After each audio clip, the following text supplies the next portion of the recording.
County of San Mateo. Here, Dave Pine. County of San Mateo. Here, Jim Egemeyer. County of Atherton. Here, Rick DeGolia.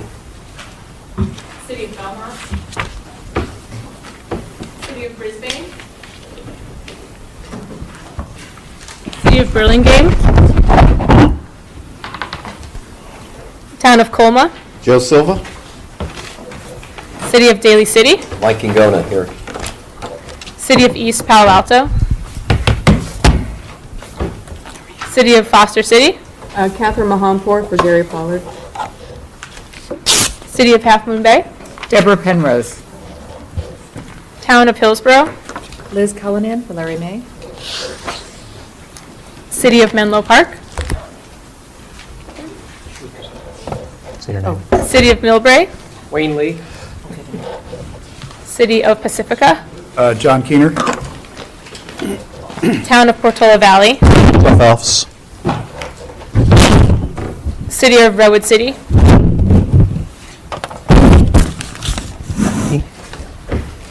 City of San Bruno.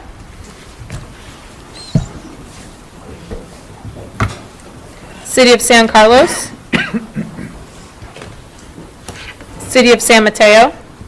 Rick Bonnier. City of South San Francisco. Pradeep Gupta. And Town of Woodside. Daniel Yost. Great.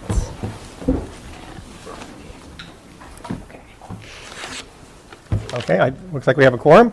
We do. So we have begun each of our meetings swearing in anyone who hasn't previously attended a board meeting. Is there anyone? Is there anyone? Oops, sorry. I turned my phone off. Is there anyone who hasn't been to a meeting previously? Otherwise, we can dispense with that. Yeah. Okay, we can probably start to take this off the agenda. As we always do at the beginning of each meeting, we can take comments on items that are not on the agenda. If people want to speak to an agendized item, of course, we can hear them at that time. So go ahead and take this speaker. Thank you. Good evening. Just a couple of comments on rate design in general, since I think you're going to be considering that this time in the next meeting. There's something called demand elasticity, price elasticity for electricity, and that's usually if you have general indications are that if there's a 10% increase in price, there'll be a 2 to 3% drop in demand, short term, and longer term, somewhere from 7 to 10% drop in demand. So it's good to keep in mind elasticity of demand as we move to, as PG&E and the other utilities move to from 4 tiers down to 2 tiers, which presumably PCEA will be endeavoring to do as well. And I think you want to stay on par, if not ahead, in that motion as the state is moving towards locational net benefits, which considers all benefits and costs of pricing, both for distributed energy resources that are provided and for the customer. So there are basic tenets that you have to follow for rate design that are important to follow because that's where the state's going down to time of use rates and eventually down to real-time pricing over the next couple of years. So by mid next year, PG&E will be down to 2 tiers, and then by 2019, they'll have the full time of use rates in force. So PCE has to be considering along those lines. There's a lot of advanced studies by various consulting firms that look into a lot more detail on this. So it's important to be aware of those and where it's all going. There's basically, and this gets into the weeds a little bit, but there's the 3 concerns basically for pricing, if you're looking at rate design, are for locational values, what's the value at each specific location, the temporal value, what's the time of day and what's the value there, and then the attributes, which is another aspect that's more detailed that I won't go into. But those 3 aspects, when you're doing rate design, need to be looked at. So hopefully PCE at some point would take those into consideration. Thanks. Okay, thank you for your comments. Do we have any other members of the audience who would like to speak on a non-agendized item? Okay, so seeing none, we can take a motion to set the agenda and approve the consent items. So moved. Second. Okay, motion by Mr. Lee and seconded by Mr. Yost. All in favor? Aye. Any Any abstentions or objections? Okay, so seeing none, that's passes unanimously.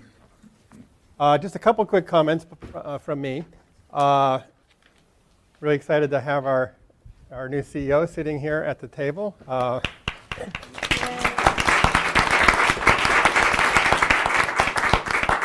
I was teasing her because it's the fastest transition from one job to another I've ever seen.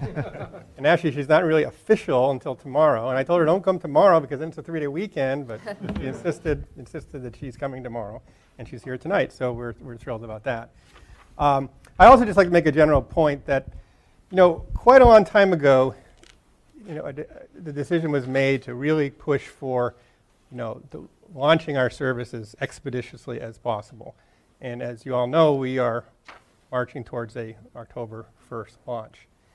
And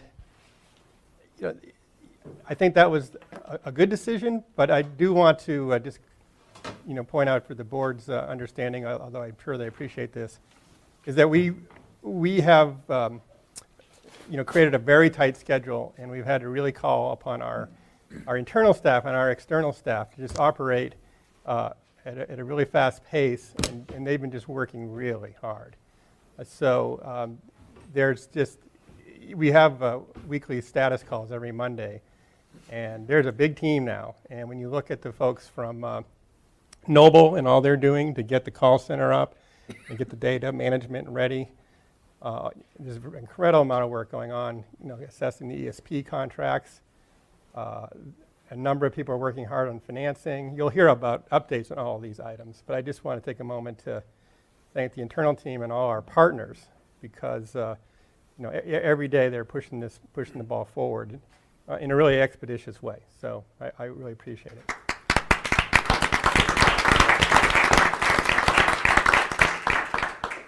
And I'd like to turn the floor over to Jeff and Pradeep to give us an update on the PCEA workshop that was held. And I think Jeff also has some news from Portola Valley. Thank you. Thanks.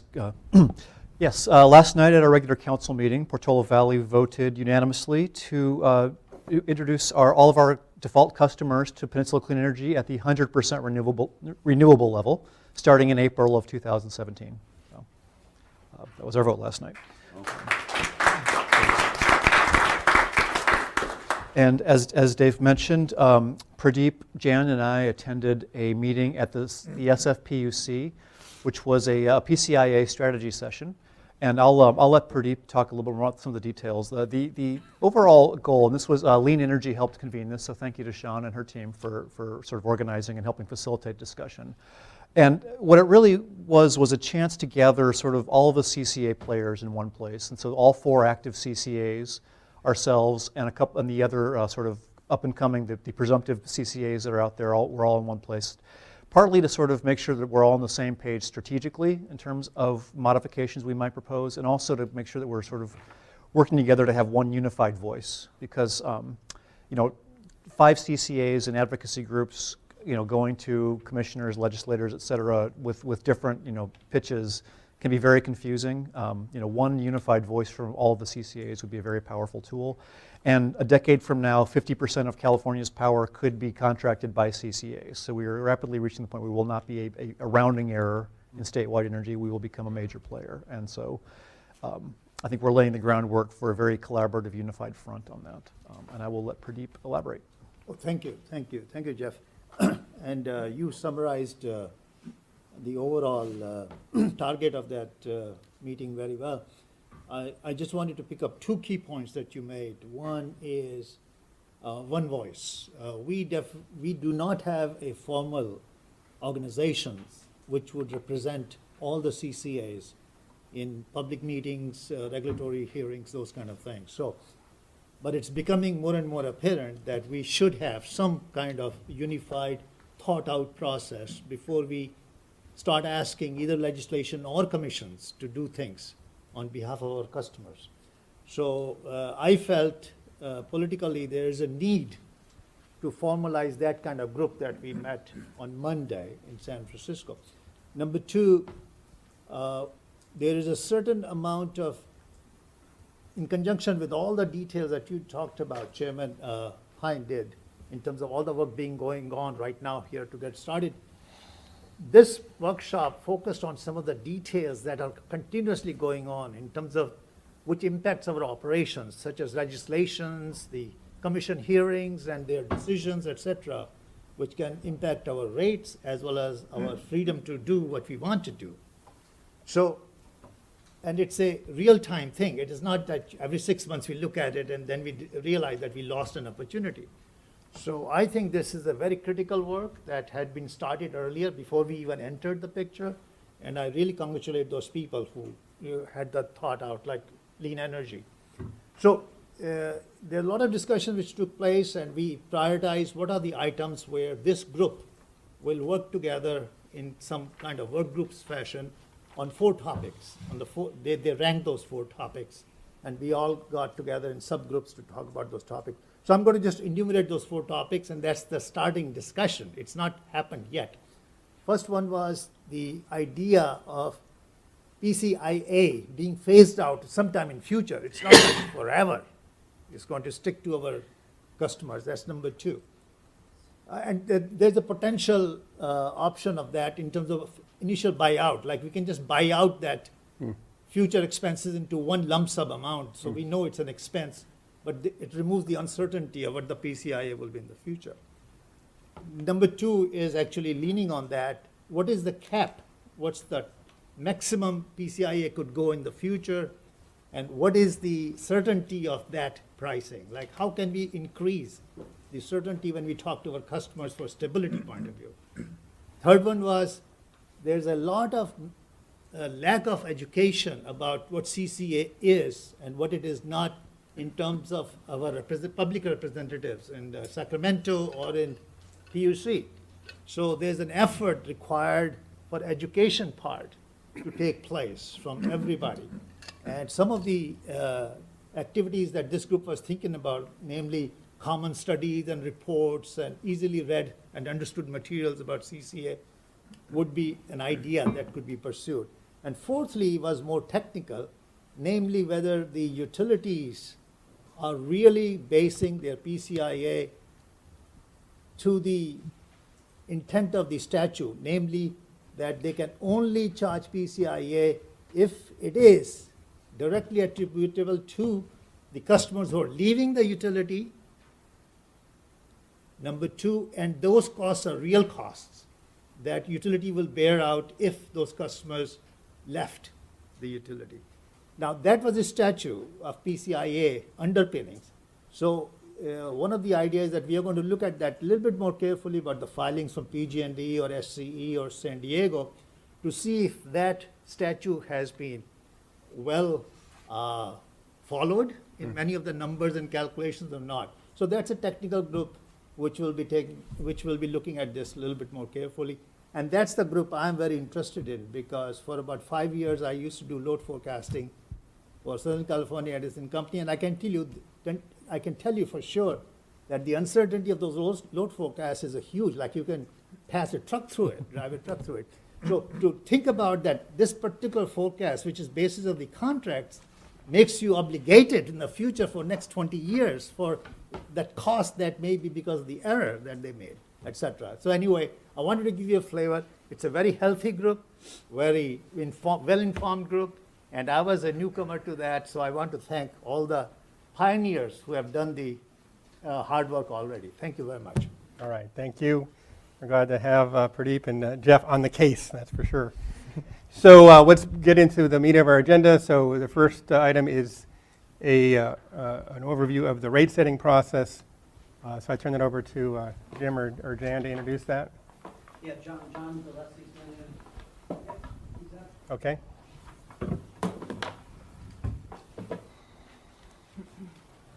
Good evening. I'm John DeLessie with Pacific Energy Advisors. And so tonight, this presentation is really an introduction to rate setting.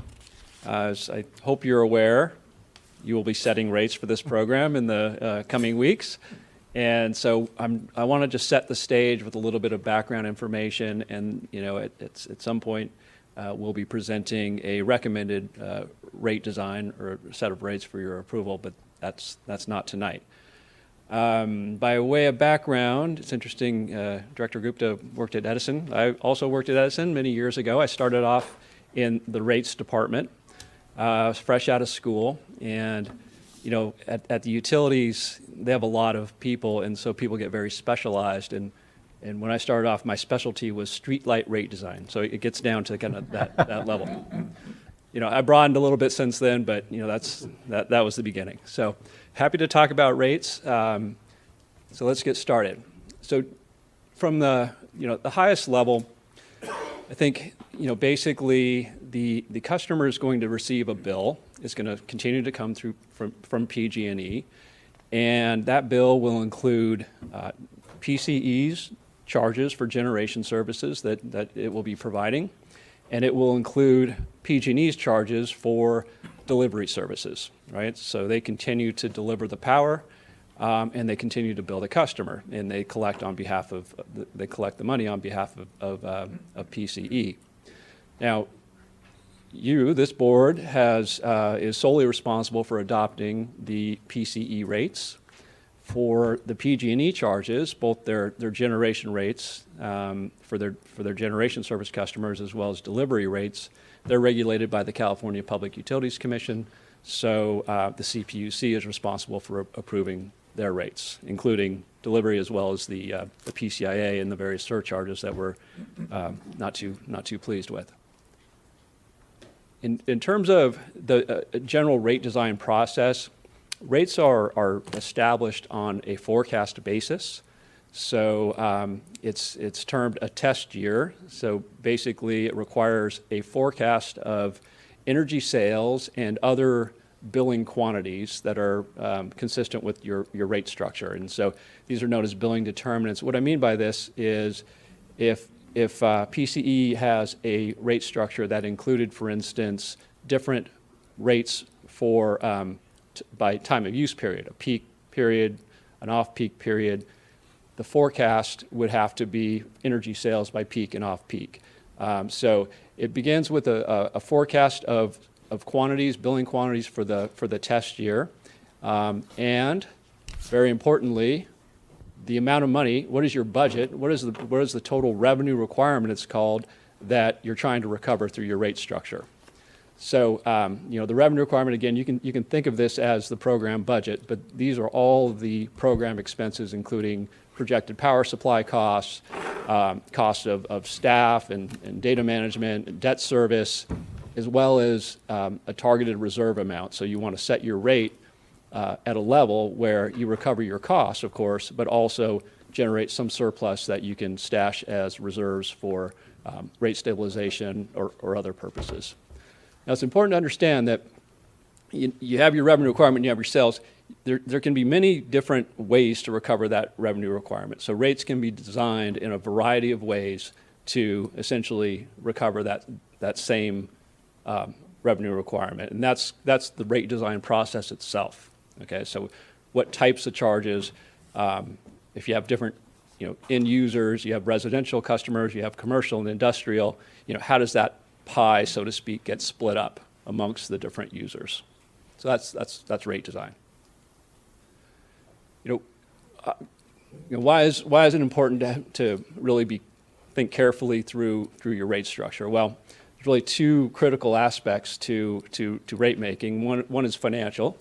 Obviously, this is a self-funded enterprise. There's no general fund money available, so really the only source of revenue for this program would be rate revenue. And the specifics of the rate design really impact the financials of the organization. So your month-to-month cash flows, the amount of initial financing that you need to kind of weather those ebbs and flows of cash, your ultimately the credit profile of PCE. These are all implicated or impacted by the chosen rate structure. The other side of this, or the other key element, of course, is the customer satisfaction. We need to be competitive. We need to retain and attract customers. So the rate schedules need to be competitive with the alternative, which currently is PG&E. Some general principles of what's generally considered in rate design. I think probably the first two on this list are kind of paramount, but revenue sufficiency, again, that's, your rate structure is no good if it doesn't collect the money that you need. So that's kind of a key foundation. And rate competitiveness, and you need to be able to keep your customers and make them happy. But there are other considerations that go into rate setting, and some of these are listed here. The idea of rate stability, so minimizing changes from month to month or year to year, that can be particularly valuable to commercial customers, other customers that are need to budget in advance, and so being able to provide an element of stability is a way to provide additional value to the customer. We would like, to the extent practical, unfortunately, electric utility rates are quite complicated. That's not ideal. We would like to simplify where we can to aid in customer understanding. That's another consideration. Equity among customers, just general fairness. What this typically translates into is that to the extent you have differences in rates among different customers, those should be based on cost. Those should be based on differences in cost. That's a fundamental principle of rate setting, is that rates should generally be based on cost. There are, of course, exceptions to that. There are accepted subsidies for various public policy purposes, but equity is another consideration.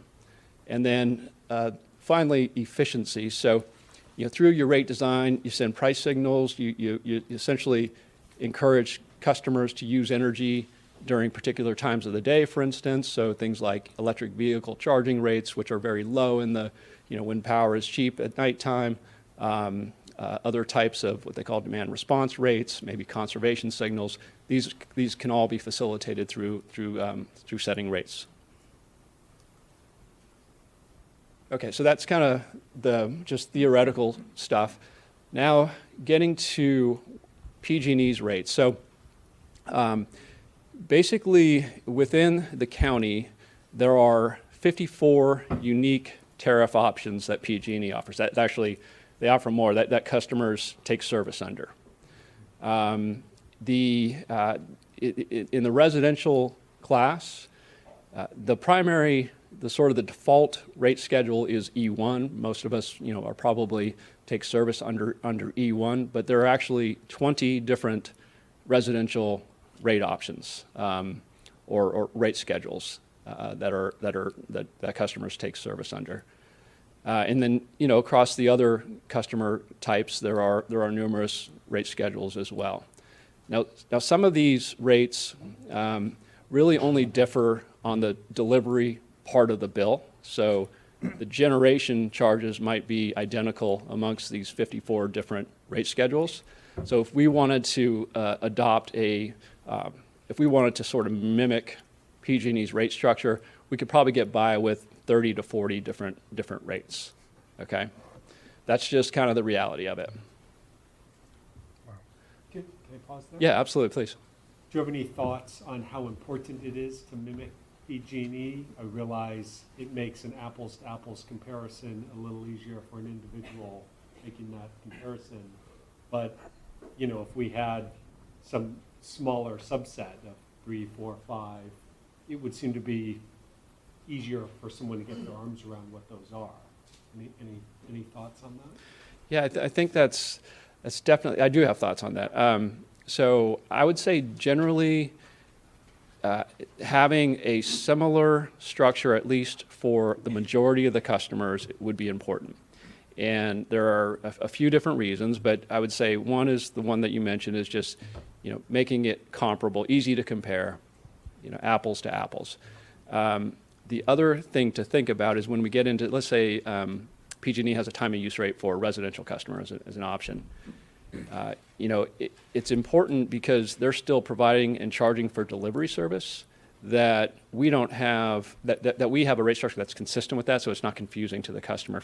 Imagine if PG&E had an on-peak period from noon to 6, and that applied to the delivery side of the bill. And PCE said, well, our on-peak period is from 2 to 8, right? So now the customer is looking at, well, which is the on-peak period? So I think there's some practical reasons why it's wise to align, the rate structure with what the customer will see on the delivery side of the bill.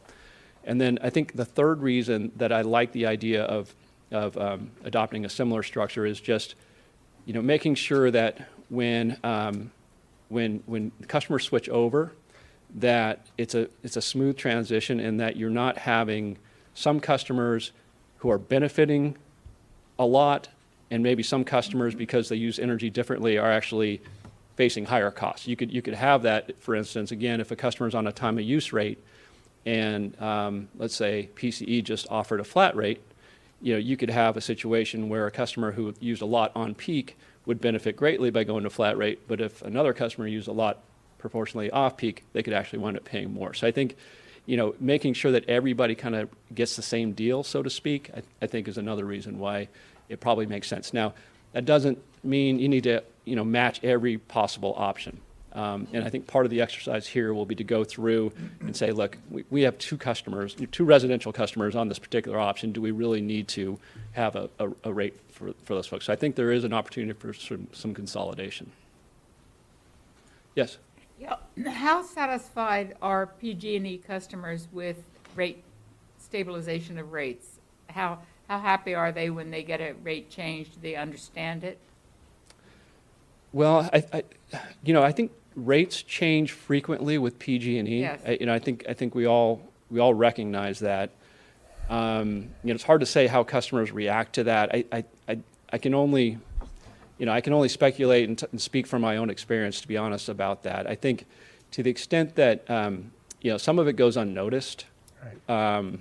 but when rates increase, obviously customers are not too thrilled with that.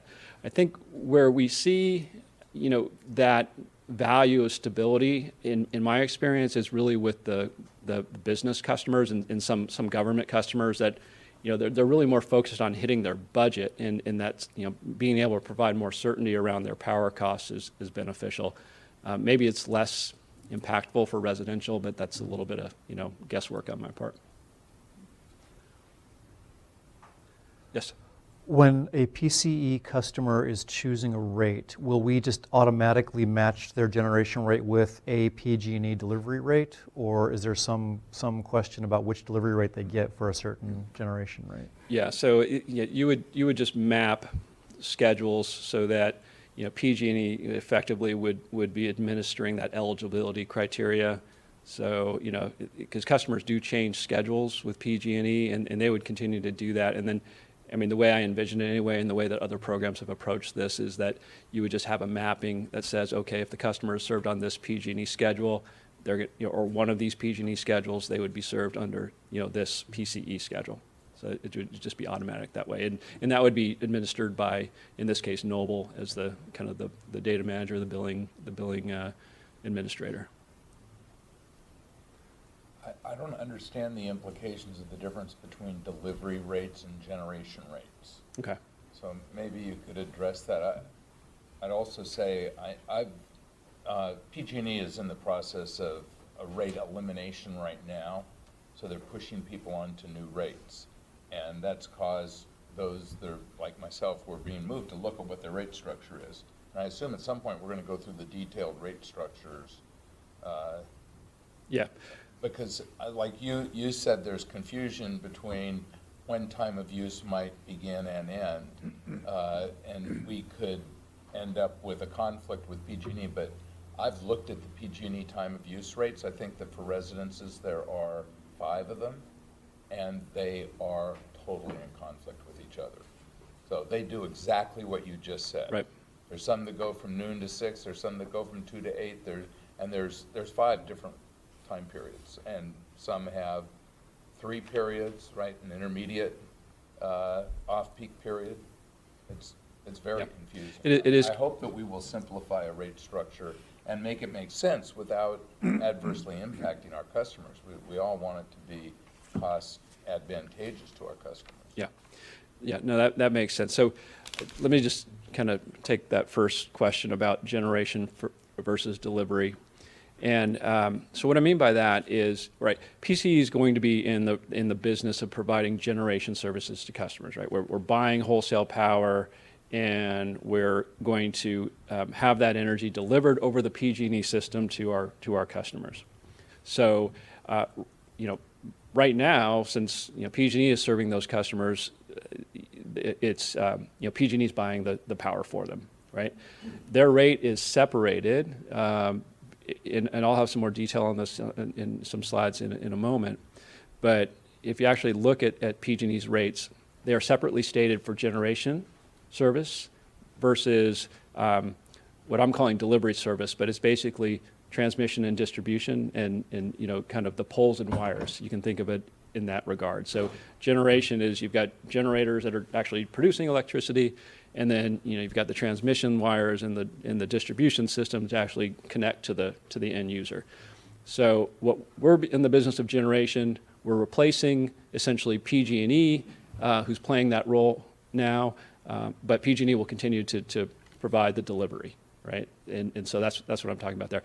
I think it might become more clear as we go as well. So, and then I think also the issue around different rate structures, I think I've got may have some material on that, and if not, we can circle back. Yes? Yeah, I had a question, like following up on what you were saying. And you're right, we are just one small component of the overall bill, electricity bill, that our customers will receive even when they are part of the PCE. Namely, the generation part will be our cost, and the rest of it still coming from PG&E, what they charge for T&D, and also billing services and other distribution kind of services. So my question is that suppose we simplify a rate structure. Let's take an example. Suppose there were 5 residential structures, but we decided to have only 3 to simplify. And we, as our customers, would only see 3 structures because that's what we approved, the board approved. However, the component of the bills that is reflecting PG&E part of the bill, namely their delivery and their services, would still be based on their rates, which will be similar to PG&E native customers. So would we have 2 different structures combined into one bill here, where generation is being charged at the way we define time of day or PQs, and PG&E service charge and delivery charge will be based on their definition, and then it'll be all combined together because they want to make whole their expenses. Right, and that would be the problem, right? If we consolidate, and I think we'd have to look at that very carefully to make sure that whatever option we would map to the PG&E schedule is generally consistent and not in conflict. So you could think of, okay, let's say PG&E has this weird sort of time of use rate that we don't want to offer. I don't think we'd want to match that with our own time of use rate. We'd want to say, okay, a customer on that schedule with PG&E would get a flat rate from us because that could be consistent and not in conflict. So I think that's kind of the next level, though, to really go through in detail and see, okay, which schedules might we want to eliminate, or do we just want to, basically adopt the entirety of the package just to make sure that we don't run into those difficulties. But so that's good. I mean, it's good feedback at this point. I think I'm trying to start at a little bit more fundamental, elementary level today, and but these are good questions. Let me skip ahead real quick to this is an example of the E1 rate. So this is the standard residential rate. And this is what I was getting at in terms of their rates are actually separated into these various cost components. And so you can see here the generation rate, and that's what we're competing with, or that's what we're replacing, is about almost 9.7 cents per kilowatt hour. And then everything below that is what I would lump into the delivery category. So you've got distribution, you have the conservation incentive adjustment, which is where the tiering comes in, and then you've got transmission, and then you've got all these other various charges. Everything below generation stays the same, whether the customer is a PG&E customer as they are today, and when they become a PCE customer. So all of those charges below, starting with distribution on down, will not change. What will change is that generation charge will go away, and that will be replaced with PCE's rate, right? And then what will be added is the PCIA, and then this other very small surcharge called the franchise fee surcharge. So let me just see what I've skipped here. Okay, let me finish the thought and then we'll go back. All right, so is that kind of clear how, the bill changes, right? So PG&E's generation charges go away, our generation charges are added. In addition, PG&E will layer on these surcharges, the largest one being the PCIA, the power charge and difference adjustment. Yes? So all those fees below distribution in your other slide, those are all constant? Does it matter which rate you have? It does matter which rate you have. Yeah, so So this is one particular rate schedule. Okay. Okay, so, and this is a residential, this is the most common. This is the non-time of use, this is the default, right? There are 19 others in the residential category. I'm just showing an example of the most common here.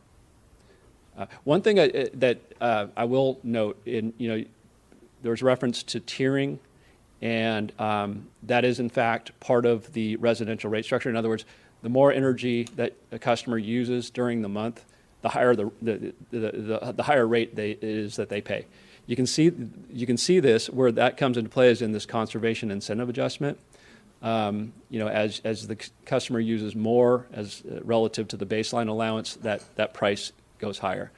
But what's real important for us to understand is that is not on the generation side, right? The generation rate is flat. It's the same cents per kilowatt hour number, regardless of usage, regardless of month, regardless of season. Okay, so all the tiering is on the delivery side of the bill. All right, going back to PCIA, let me point out a couple of interesting features of this charge. One thing that you'll notice is vintage, right? So the vintage here, so the PCIA and the franchise fee surcharge will apply. This is a menu of numbers. One of those will apply based on when the customer leaves PG&E service and begins being served, in this case, by PCE. So for our phase one customers who will be switched over in October, they will be deemed the 2016 vintage. So those customers on this schedule, the E1, will be charged that bottom number there, the roughly 2.3 cents per kilowatt hour. And that continues. Now, so our phase one and our phase two will all be 2016 vintage. Our phase three will actually be a 2017 vintage, which hasn't been produced yet. We won't see that until the end of the year. And that's everything after June? Yeah. When the next year vintage kicks in? Yeah, so everything is, if you switch during the first part of a year, you get the prior year's vintage. If you switch during the second part of the year, you get the current year's vintage. So our phase one is switching in the second part of 2016, they get the 2016 vintage. Phase two will switch in the first part of 2017, they'll also get the 2016 vintage. And phase three, latter part of 17, they get the 17 vintage. It's fun. Yeah. Yeah, this is good stuff. Okay. So now, this is more of a generic slide. Different types of charges, depending on on the rate schedule.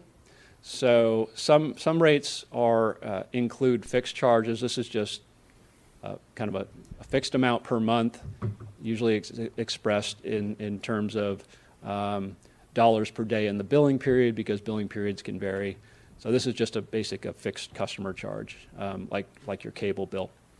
So that's a fixed charge. Another charge is an energy charge. So the E1 schedule I was just showing, that is an energy charge only schedule, and that is a rate that applies to the kilowatt hours consumed during the billing period. So the total of the kilowatt hours times a dollar per kilowatt hour rate. So that's the energy charge.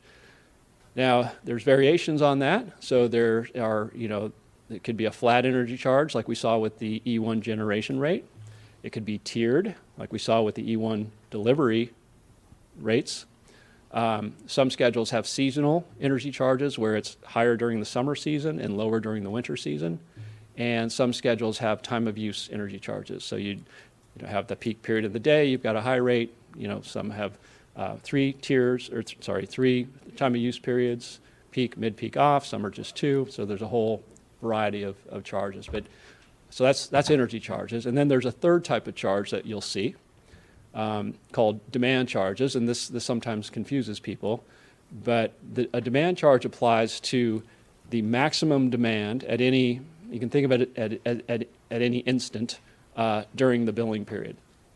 So for example, and these are typically more commercial rate schedules, but if you had some industrial process that when you turn it on, it consumes 1,000 kilowatts of power. And if that were to run for 8 hours, then it would have consumed 8,000 kilowatt hours, right? So that's energy, 8,000 kilowatt hours. The demand is, what was the maximum? 1,000 kilowatts. So some rate schedules have charges that apply to that maximum demand, and those are known as demand charges. Again, those can be seasonal, time of use. There's even some cases where the charge applies to your potential load. It's not even what you actually use during the month. It's what your equipment could use. They call them connected load charges. Sometimes they're called standby charges. So again, different types of charges. Typically, the larger the customer, the more complicated the rate structure is. Okay, I think we covered some of this, but this is more of a narrative here. So generation services, these are charges that recover the cost associated with production or purchase of energy, as well as capacity. So that's kind of the core service that we provide here, or will be providing. Also included within generation services would be the cost responsibility surcharges, exit fees, PCEA. There's a lot of names for it. But these charges recover, they recover, in this case, PG&E's generation costs that are above market. So, and they recover those from customers like PCEs who don't take generation service, who no longer take generation service from PG&E. So those are the generation-related charges. And then the delivery services, I think I mentioned, but we have the transmission, so that's the high voltage grid, the wires and the high voltage transmission system. Distribution charges relate to the local delivery network, down to the meter to your house. And then a variety of what generically are known as non-bypassable charges. These are various fees that fund the regulatory agencies, for instance, energy efficiency programs, sort of public benefit type programs that don't fit within one of these functional categories.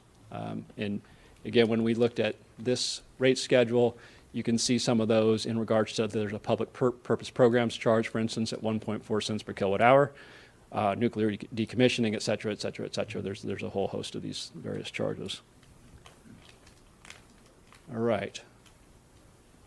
So in terms of comparing, PCE and PG&E, I think we covered most of this, but really the primary, from a competitive perspective or for what's going to happen to my bill perspective, the primary basis is what is PG&E's generation rate and how does that compare to PCE's rate plus the PCEA, right? Plus the, I'm going to call them exit fees and just stick with that consistent terminology. When I say exit fees, you can think PCEA and the franchise fee surcharge. So basically, our rate needs to be low enough that when you tack on the exit fee, it's still competitive with the PG&E generation rate. In the case of the residential rate, that was about 9.4 cents per kilowatt hour. So, we need to be at least down to like 7 cents in order for the customer to not see a increase in cost because they're going to tack on that 2.3 cent exit fee. Okay, so what we would propose in regards to rate setting, and this gets to the earlier question about comparability, but we would propose that the initial PCE rates be set by reference to the existing PG&E generation rate. So if, when all is said and done and the power supply contracts are signed and we know with finality what the cost structure will be for the coming year, let's say the numbers add up and, we could charge rates that are, pick a number, 5% below PG&E rates. What we would suggest is simply applying that discount factor to each of PG&E's generation charges, and making sure that you're accounting for the imposition of the exit fee, so that the bottom line to the customer reflects that discount. The Yes. exit fee is an ongoing surcharge Yes, that PG&E applies. Yes, it's applied by PG&E. Got it. It is set annually. It is ongoing for an indeterminate number of time. It'd be many years. Someday it should go away, but there's no defined schedule for when that someday might occur, and we suspect it's going to be 15, 20 years. I mean, it's going to be around for a while. But I think understanding that it'll be set, it's set right now for 2016, it won't change. It will be reset as of January 1st, 2017. And and then it'll be reset again. So it's reset every year, but it is an ongoing charge. So again, then, what we're suggesting is that, this initial rate be set relative to the current PG&E rate. Over time, the expectation is that, if it's set lower, it will, rates will continue to be competitive. We don't suggest that you guarantee that a rate's always going to be X% below, because we don't know what could possibly happen to the PCEA in a given year, or what could happen to the utility rate.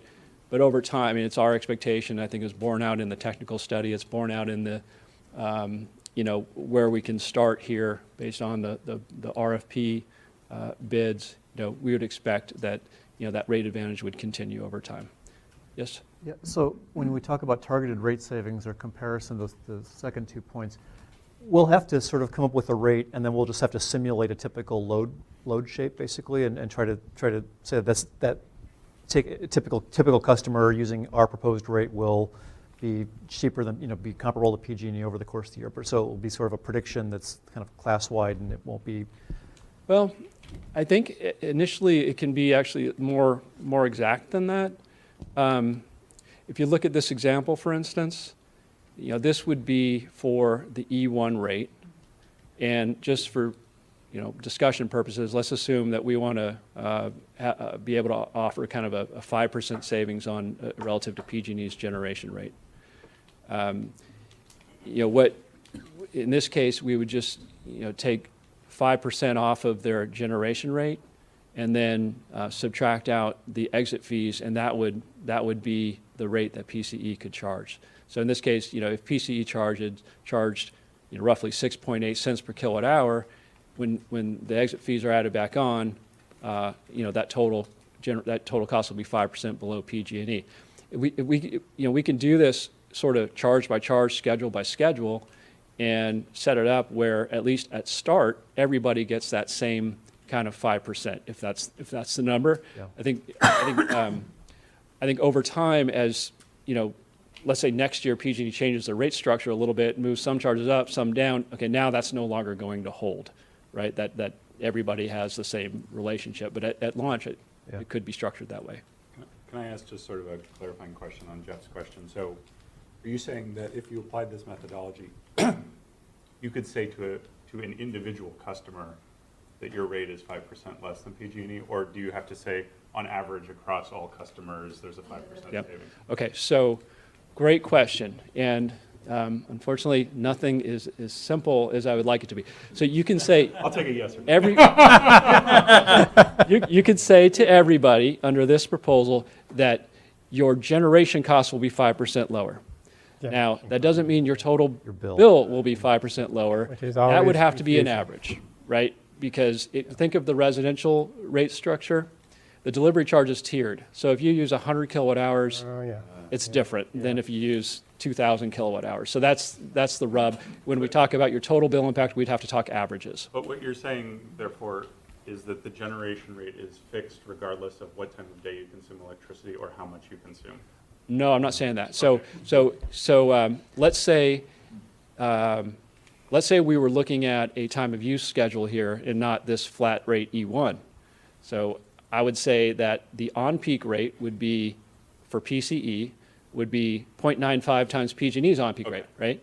So I think it, You would apply it to whatever the generation rate is. So- for yes, that particular- charge by charge. Okay. That's right. So Cameron, it would be accurate, and I've already had trouble with this, if you said to your neighbor, yes, if you're in the 10-1 rollout, your generation energy charge in your default product is 5% less. But you got to use your words really carefully. As I've a couple times said, your bill will be 5% lower, and that's obviously not necessarily true. It'll be I think, some percentage lower, but not necessarily 5%. I think you could use this methodology and say that all things being equal, your bill should still be less than PG&E's Well, that's bill for the same comparable. But it's just how much less is going to depend yeah, on everything else, time of use. I think that would be years, et cetera. accurate 100% of the time, unless we consolidate rate schedules. Now things that could throw that out the window, Yeah. right? But yes, generally yes. Yeah, I had a different slant on this very question that you asked. We are looking at the customer and the rates that customer will be looking at in terms of their bills. But we are board for PCE. We also look at the costs and doing business here. Our revenue should cover, like you mentioned early, our costs that are going to be happening in the operations, especially in the beginning when you're initiating processes, you're putting together your team and you're putting together all your other data and things like that. Your cost may be higher than, let's say, if the operation has been going on for 5, 6, 7, 10 years. So in the beginning, we have two conflicting things, that we want to maintain competitiveness in order to maintain our opt-in ratio as well as bring new customers. At the same time, our revenue requirements, real revenue requirements for PCE, in order to cover our operations, may be higher than they would be normal on per unit basis, per kilowatt hour basis. So I wanted to ask you, based on your experience with the existing CCA, how long does it take before the revenue collected from the rates is enough to provide revenue for that year, plus some reserve that you can use for your investments? Is it 1 year, 2 year, 3 year, 4 years? Right. So it would be from the get-go. So whatever percentage is ultimately proposed, that would not be sort of divorced from the revenue requirement. I mean, that would be set so that you're recovering your costs and generating a surplus, right? I mean, so yeah, I mean, we wouldn't just pick almost arbitrarily, we want to be X% below PG&E. I mean, it's got to be, what can we actually do? So Yeah. this 5% that you picked up is basically going to be determined based on our projections of the costs, and it may be 6% lower than PG&E, or it could be 1.5% lower than PG&E. I would agree. So, I think, yes, we think 5% is definitely doable, and we will be able to say with much more certainty once the power is actually purchased, which is going to happen over the next, few weeks. So, Jen, did you want to add?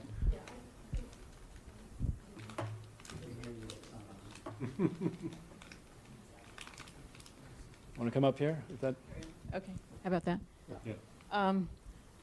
We're doing a pro forma to project out the costs, and so part of it, we are borrowing some money to start, to cover some of the startup fees that you're talking about to get going before we get the revenue in. So that's being covered there. But, I mean, my thought is that it would make sense to have the percentage less than PG&E to be fairly aggressive, because we're starting out, we want to get as many people to stay with us as we can, because once they're with us, the chance of them leaving is less. So the example here is 5%, but I would hope that we could actually be a little bit more aggressive than that. Great. So it all, we're looking at the numbers for the power contracts. You've got to feed everything in there, what it costs to get financing, and we'll see what we can do to be most aggressive, but also fiscally stable. Yes? Yeah, question. So we set our rate based on our calculation here. Is there anything that would keep PG&E from saying, well, sorry, but we need to increase our transmission and delivery rate to PCE customers because we're hoping to incentivize our customers to stay with us? Right. So where that comes into play would be through the PCEA. It wouldn't. I mean, this may be a technical response here to your question. It wouldn't be on the it wouldn't be the T&D, but I think to get to where you're going with your question, it's the PCEA, because that's the charge that's different, right? Between our customer versus what they would be with PG&E. So I guess, what are the risks here of rate changes? We know what PG&E's rates are now, and they're not really going to change before October. They will change January 1st, right? And so what we would be worried about is two things. Well, if they reduce their generation rate or they increase the PCEA, either of those things are bad for us from a competitive perspective. And I think that's some of the argument or reason why we would like to start with a rate that's somewhat below the current, because we don't know what's going to happen next year, right? And so we build a little bit of cushion there. And whether it's 5%, 8%, I mean, I think we would, we need to balance that. But that's the idea. Is I think if we price right at parity today, I think there's more risk that next year, if something kind of goes against us, we might be higher than PG&E. So I'm not so worried about like arbitrary kind of manipulations. There is a lot of regulation that is applied to the PG&E's charges, but that doesn't mean they can't change in kind of a bad way for us. Do something like that. Everything they do has to go through the PUC, the CPUC. Yes. That's right. Because they're regulated. That's right. Okay. Yes. So the exit fee from PG&E is just on the PCE customers. Could they change their generation rate to be just for PCE customers, or would any generation rate changes apply to all customers? Right. So the generation rate applies really only to customers that are still kind of served fully by PG&E. I mean, I'm sorry. Distribution. Distribution. Yeah, that's No, what I no, meant. that has to be the same. It has to be That the has same to be for the all same. customers. Yeah. Okay. But it is the case, John, and as I understand it, the existing CCAs have had some debates with the CPUC about what's appropriately added to that distribution charge.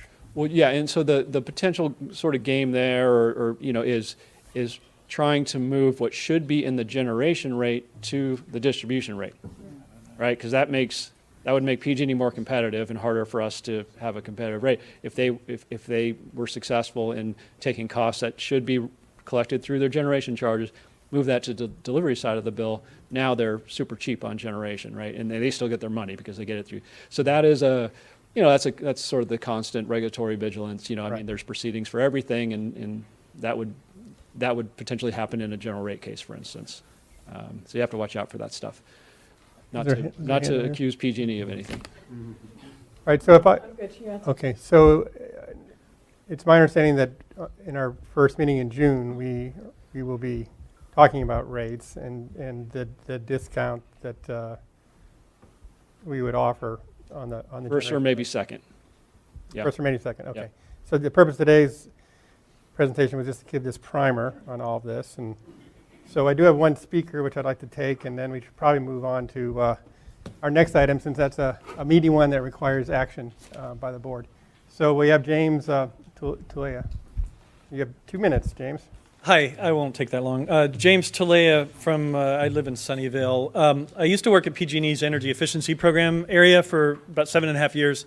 The last meeting during the public comment period, I recommended that you consider among your rate options an electrification rate. It would be similar to an EV rate, but just more broadly applicable to other customers in order to get at the natural gas use that's within households.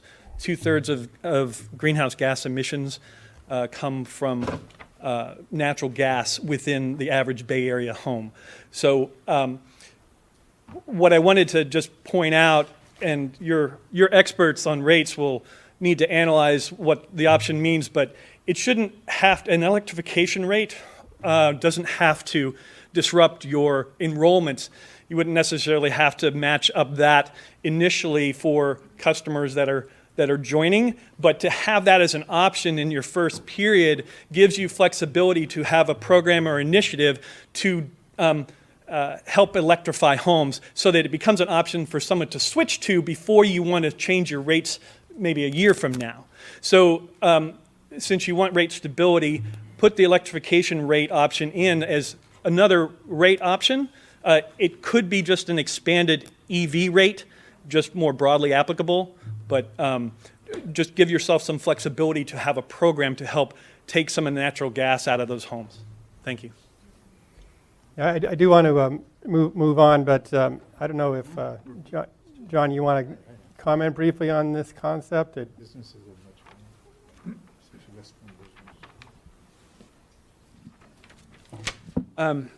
Well, just that, in terms of EV rates, I mean, I think, PG&E has rates that are designed to encourage EV charging. I think PCE would very likely adopt a similar type of rate. I think there are a number of kind of unique programs that are offered that PCE will also have. I think EV charging is one of them.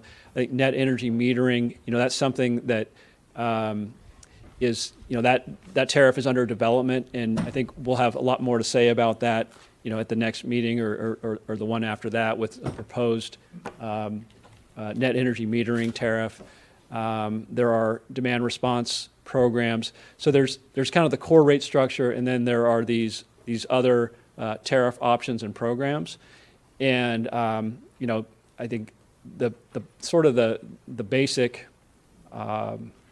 situation is that the vast majority of those are going to just continue and be either available to PCE customers or will be, PCE will have a similar program to offer to customers. But so that's all I wanted to add on that point in regards to EV charging. And then just to wrap this item, in terms of next steps, you mentioned that we would be coming back with a proposal. So what I'm saying is determine initial PCE revenue requirement. So that's okay. What are all the final power costs and what is the budget?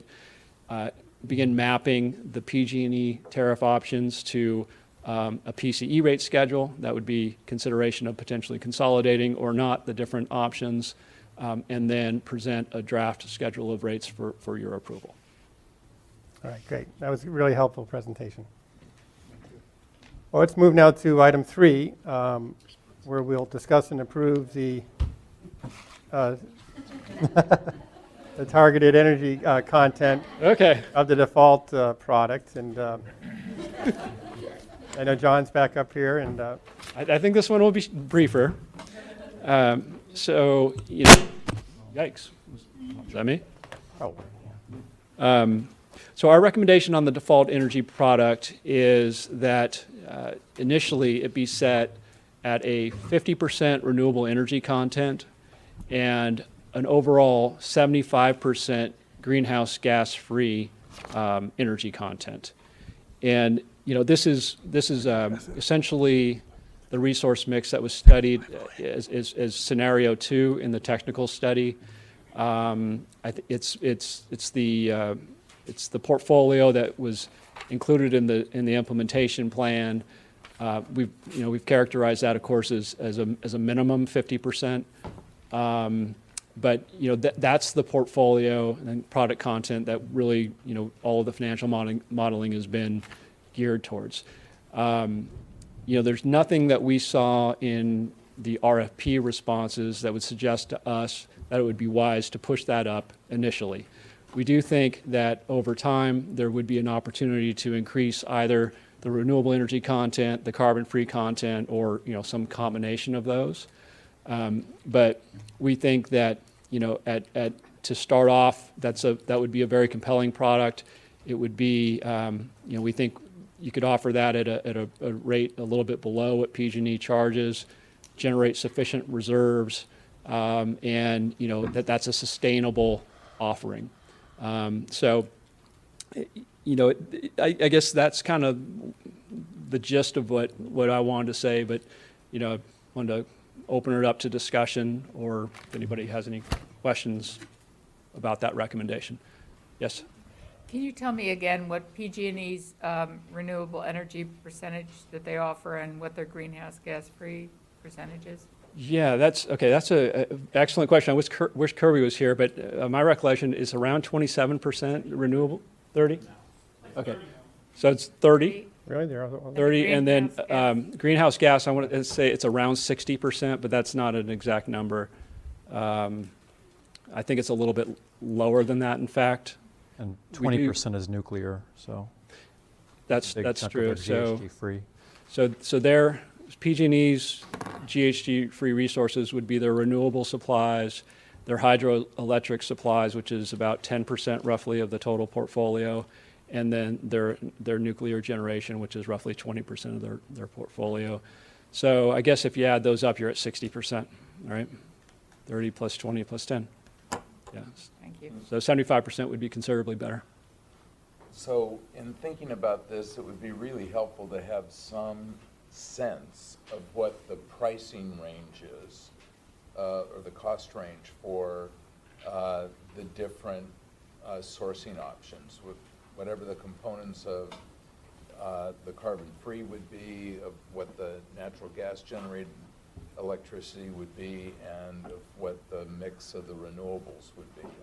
I don't have a good sense of that. Okay, well, sure.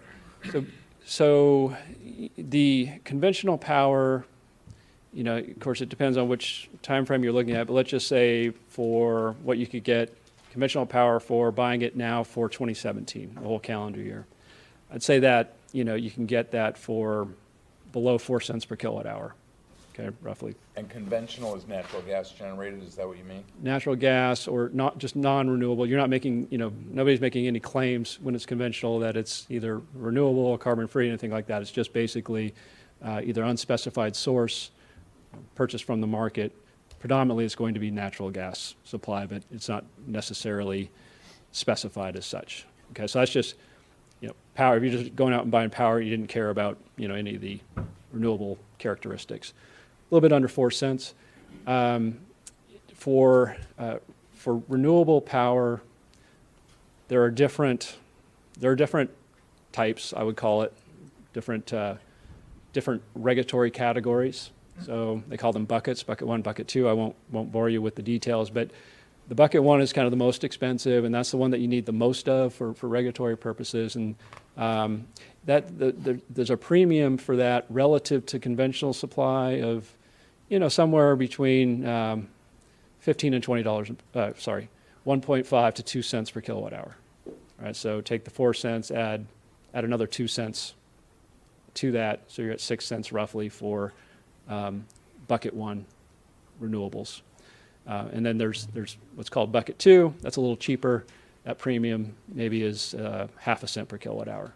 So you can get some mix of bucket 1, bucket 2. We've been targeting a 75% bucket 1, 25% bucket 2. Bucket 1, by the way, is California-based, and in bucket 2 you can think of as kind of out-of-state renewable power. And then other carbon-free, which would be large hydro. John, if I could, so the bucket 2 premium is only 5. It's only 5. Half a cent per kilowatt. Range from half a cent to a cent. Yeah. So if you just bought, conventional, or if you just bought bucket 2, it'd run you about 4.5 cents. Yeah, I guess, and why is that so much lower than the premium on bucket 1?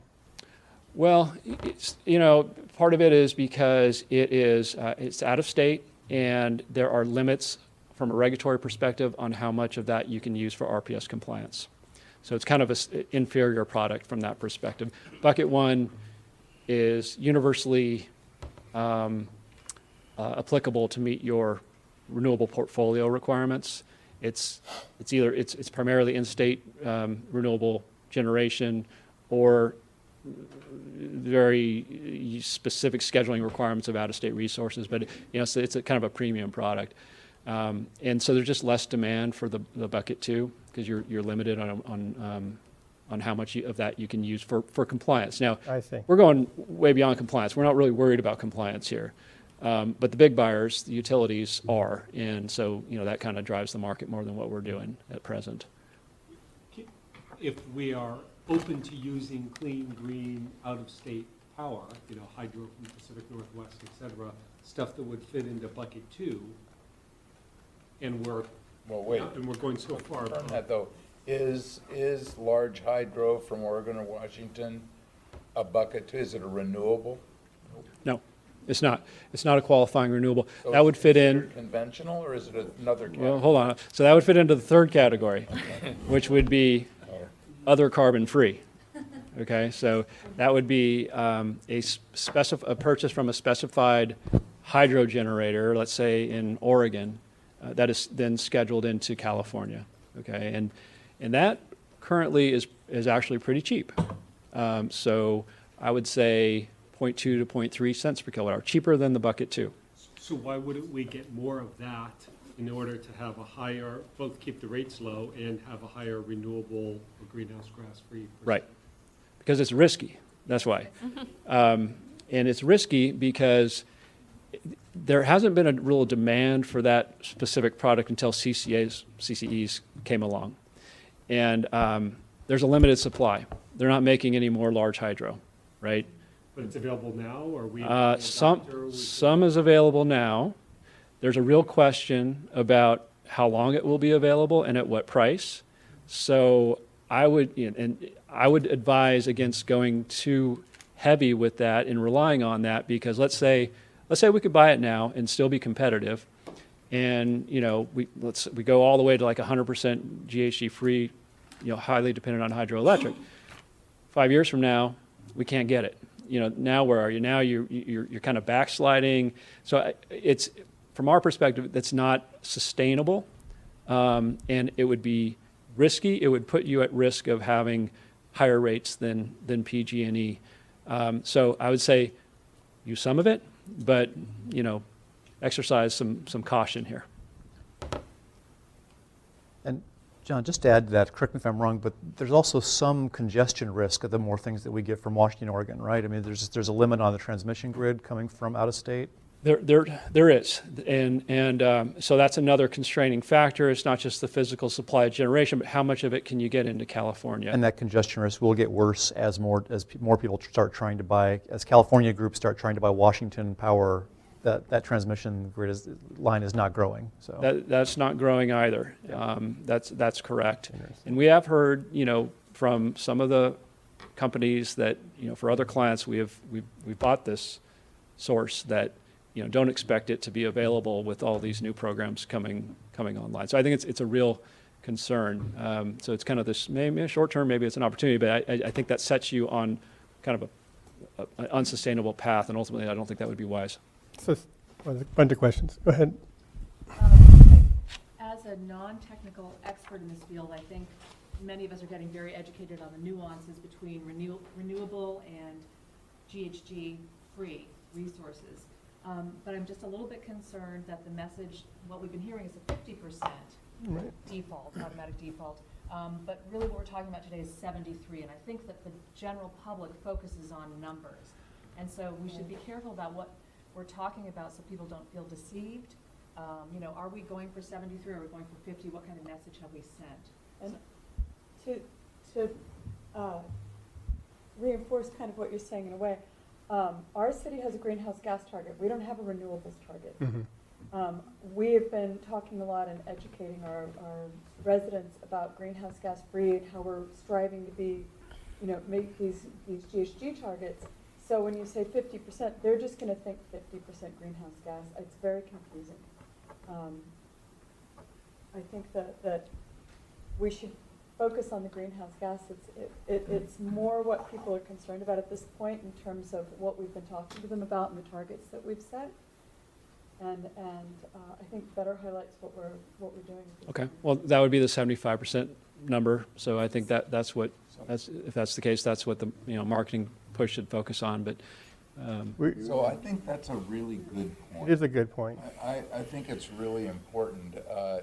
I mean, we haven't really discussed it, but my understanding is that the California legislature set the RPS standard around renewables Yes. in order to manage some behavior, right, of what is defined as a renewable, because it doesn't include large hydro, doesn't include nuclear, and it's got some limitations on the out-of-state power. But I think that it's true that our residents and PCE's customers are going to not want to deal with the complexities and the nuances that the legislature managed in their definition. Certainly, I understand we have to comply with that RPS regulation, and it looks like we're going to have no problem doing that. No. So I think it's an important policy decision for us to discuss. If we all are comfortable using this carbon-free rule of thumb, I think that I agree that will be easy to understand for our residents. And so that's one point. I think that the issue that John's raised about being careful about buying too much, looks like cheap, out-of-state carbon-free power is, I'm not too worried about the 5 years, except for if we were to establish an expectation in our customers that they were going to get a level of carbon-free power, then I just think we need to consider what the implications might be if we can't get that power at some point in the future. And would it be a problem for us to move from 100% carbon-free to 85% carbon-free because all of a sudden it's not available to us? I don't know how realistic that problem is. I think it's a good thing for us to think about. And I mean, my goal would be to have as much carbon-free power as we can. Right. And it looks like the cheapest source of power. So I want to be as competitive rate-wise as we possibly can, because that's going to be good for us, and it'll be good for any CCA that follows us that's going to look to us as a model. I also want to be sensitive to the concerns that you've raised and really get to understand them better. yeah. I mean, so, it's great feedback. So my response to that would be, what I think is available would be equivalent to that 75% carbon-free number. I wouldn't be comfortable suggesting that you could go much above that and be confident that the supply is going to be there even in the near term. We've got, this is phase one. That's all we're kind of looking at. We've got 2 more phases that need to be supplied pretty quickly, and my recommendation would be you'd be taking a risk by going above that 75%. That 75% number. I think they're real concerned about supply. There's a couple of questions. Wayne, why don't you go ahead? I just want to comment in general consensus from the group here. So I support the concept of greenhouse gas concept, as long as we all agree that the nuclear component is not in it, because that's the confusing part. People say, oh, We can't buy that anyway. that's not in it. It's never going to be, yeah. So we have Can't be in to it. be clear when we say, when we're talking about greenhouse gas, we're not talking about nuclear. Pradeep? Yeah, my comment was on the hydro. You and I worked in Edison Company, and we had this huge contract where we used to supply power to them in summer or winter, and they used to supply power in summer when their rivers were flowing and their dams were putting a lot of water out. So basically, it's a seasonal availability, and the point is well taken. The hydro is resource dependent. It's not something you can burn oil, depends on the season, depends on the snowpack, depends on the melt conditions, et cetera, et cetera. So there's a number of things which make hydropower uncertain. And that is a premium. Like it costs more to provide a portfolio with the same degree of reliability if you have hydro component in it. You can compensate for it, but it's not just that you can rely on 100% hydro and then assure somebody that you can get the power. You may or may not.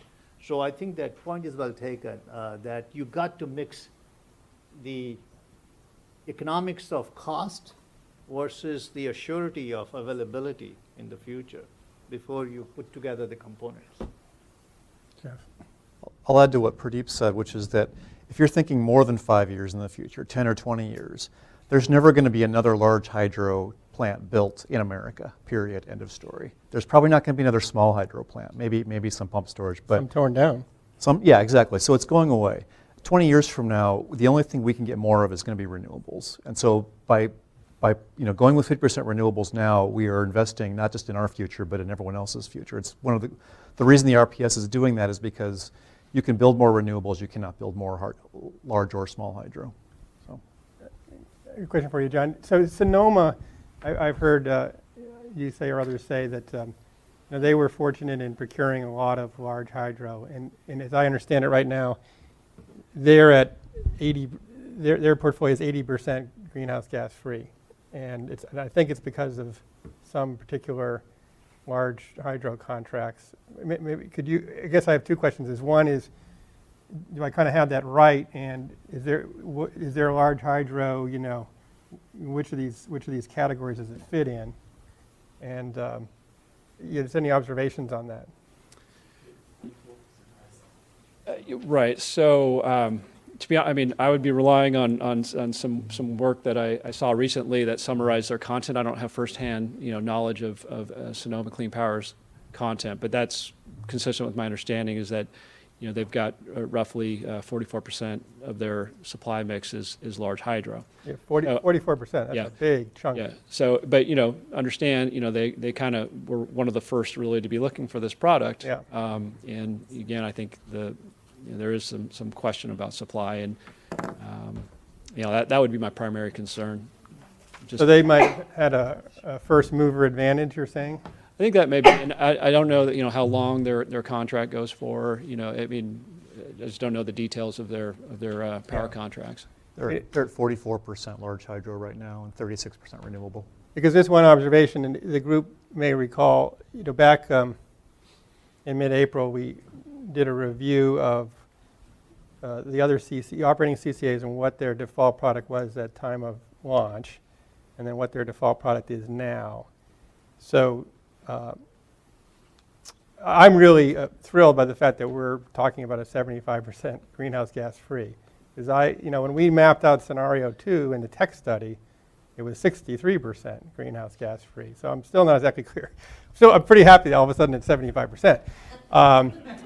And also, no CCA has launched at this kind of greenhouse gas free or renewable content, and no one's been remotely close to this. And we tried to, or I guess it was Brian tried to explain why San Francisco's at 35% and Lancaster's at 30%. And I can't say I totally understood that, but no one's launched remotely at these levels. And then if you look at where they are now, Marin is at 53 or 56% renewable, 56 renewable, but they still use RECs. So arguably we may be the highest renewable, even at launch, depending on how you want to look at those RECs. And then on greenhouse gas free, Sonoma is the only one that will be ahead of us, and they've been in business for a while at 80. And I guess that's because of this first mover advantage with this big large hydro. So anyway, just vis-a-vis the market, I think is a really pretty impressive start. Go ahead, Daniel. In thinking of these, it seems like the length of the term of the contract matters. You're saying if we went with some large hydro now, it sounds like some is okay, but if we went with a lot of it, it may not be available in the future. I think that matters if you sign up to a 2-year contract and 2 years from now it may not be available. Is there an opportunity to enter into long-term contracts for existing large hydro that's on the market now, effectively to still get some of that early mover advantage, sign up something for 10, whatever, a long-term contract. And so we know it is baked in for some amount of time, and, 10 years from now, with the price of renewables going way down, those will be that much cheaper, and we'll be able, if we lose that contract at the end of 10 years, we'll be able to replace it with something like that. Is that?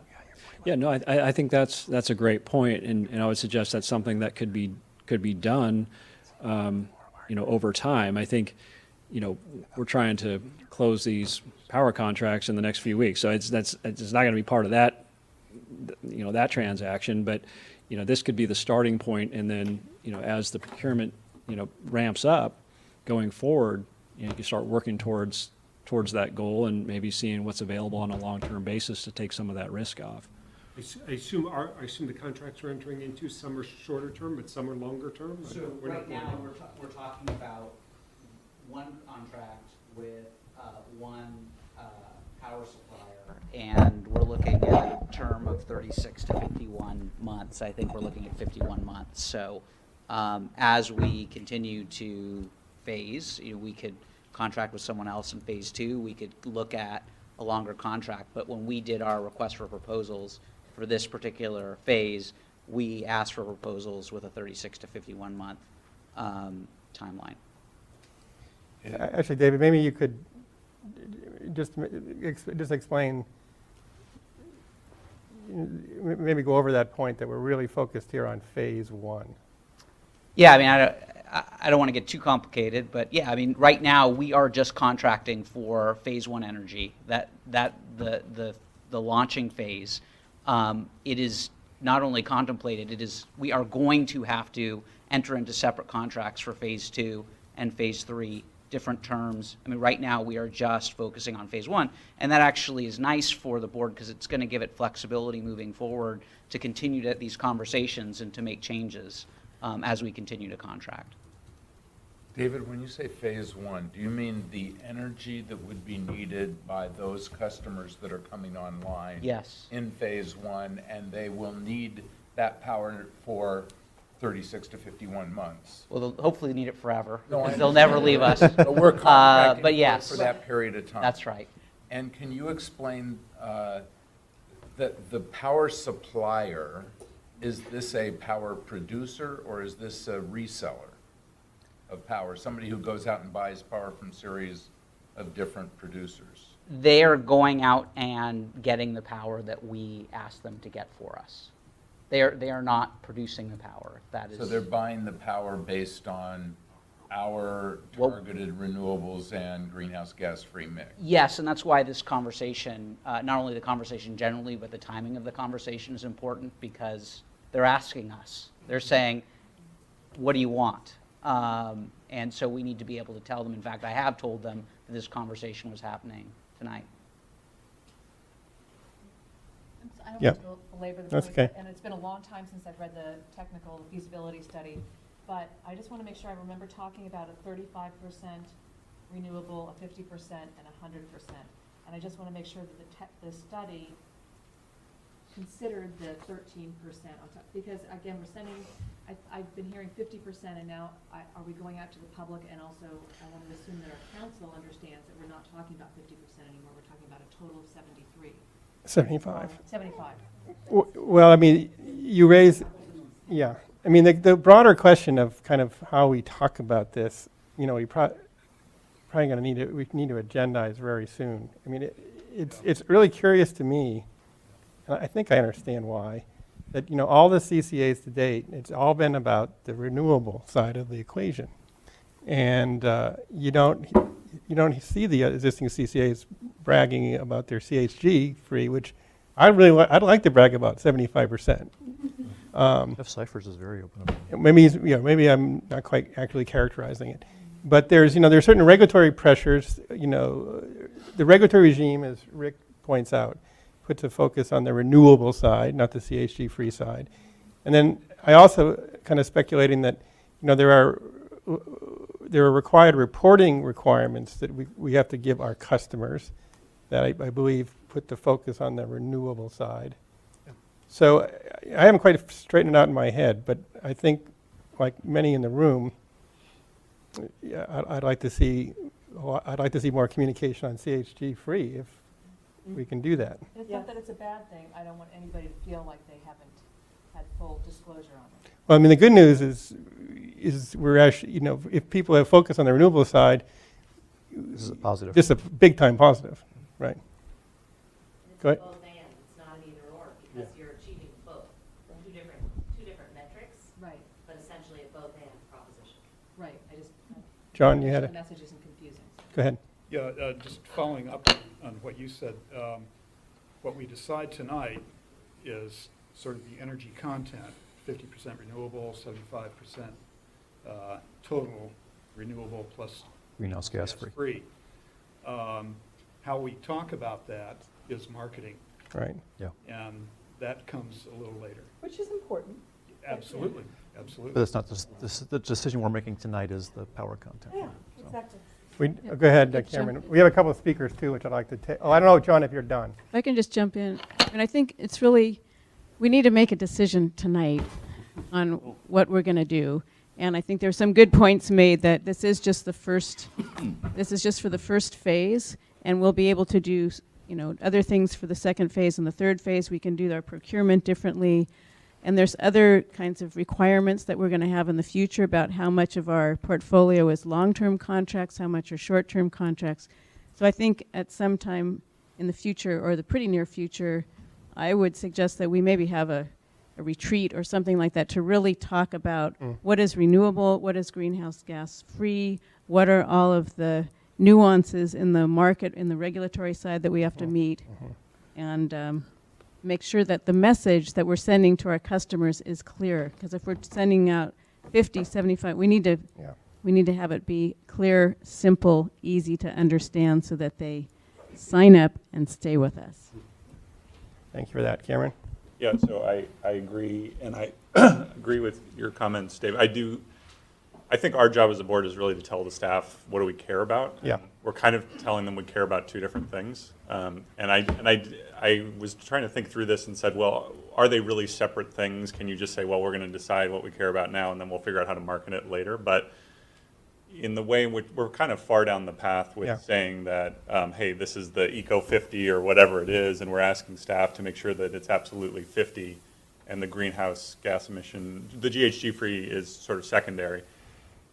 For me, I can live with that, but I agree with Rick's comments earlier that, and Kat's, and Elizabeth, that GHG is the more important thing. And I don't know if it's too late in the process to shift towards that being the metric that we're saying to staff, hey, you have to hit this specific number. It may be, and it may be something that we evolve to over time, but I'll just lend my voice to say that I do think that the greenhouse gas emissions is the most important thing that we should be optimizing for. That being said, we don't live in a bubble, and there's a lot of consumer definitions about what renewables are, and we don't really necessarily control that. So it's complicated, but I would like to see us evolve towards optimizing for greenhouse gas emissions, if not today, then over the next bit of time. It's, Go ahead, Kat. it seems to me this is exactly when we have that conversation. That's kind of the point. And I think this is a really big deal. I do. I mean, because we've talked about, I think Cameron really hit it. We've talked about Eco 50 and Eco 100, but maybe we're really talking about Eco 75. Eco 75 and Eco 100. Which sounds better. And we need to have some explanation about this issue. But it's a big deal because what we decide, every other CCA that comes after us is going to look to this decision as their guidance, right? We're the biggest CCA that's come before California, and this is a change.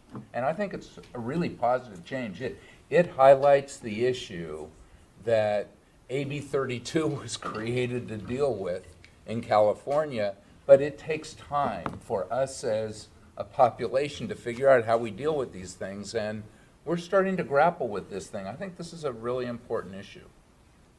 And Dave, I like to also support that because as a municipality, as a city, we report the our climate protection plan in terms of GHG savings through our transportation, through our building designs, electrification, in our buildings, bulbs and all that. So I think that our matrix is actually more GHG oriented. PUC, in order to regulate utilities, which are all electricity, is looking at renewables as their focus. And we will have to meet 30% requirement of renewables to operate as a CCA, but that's the only requirement, 30%. But I think from our city point of view, the biggest bang for the buck is going to come if we can say, here's the big dent in our GHG inventory because of the CCA, because of the Peninsula Clean Energy. All right, well, we're going to come back to this. I would like to try to get these public speakers in now. Why don't we start with Janelle London?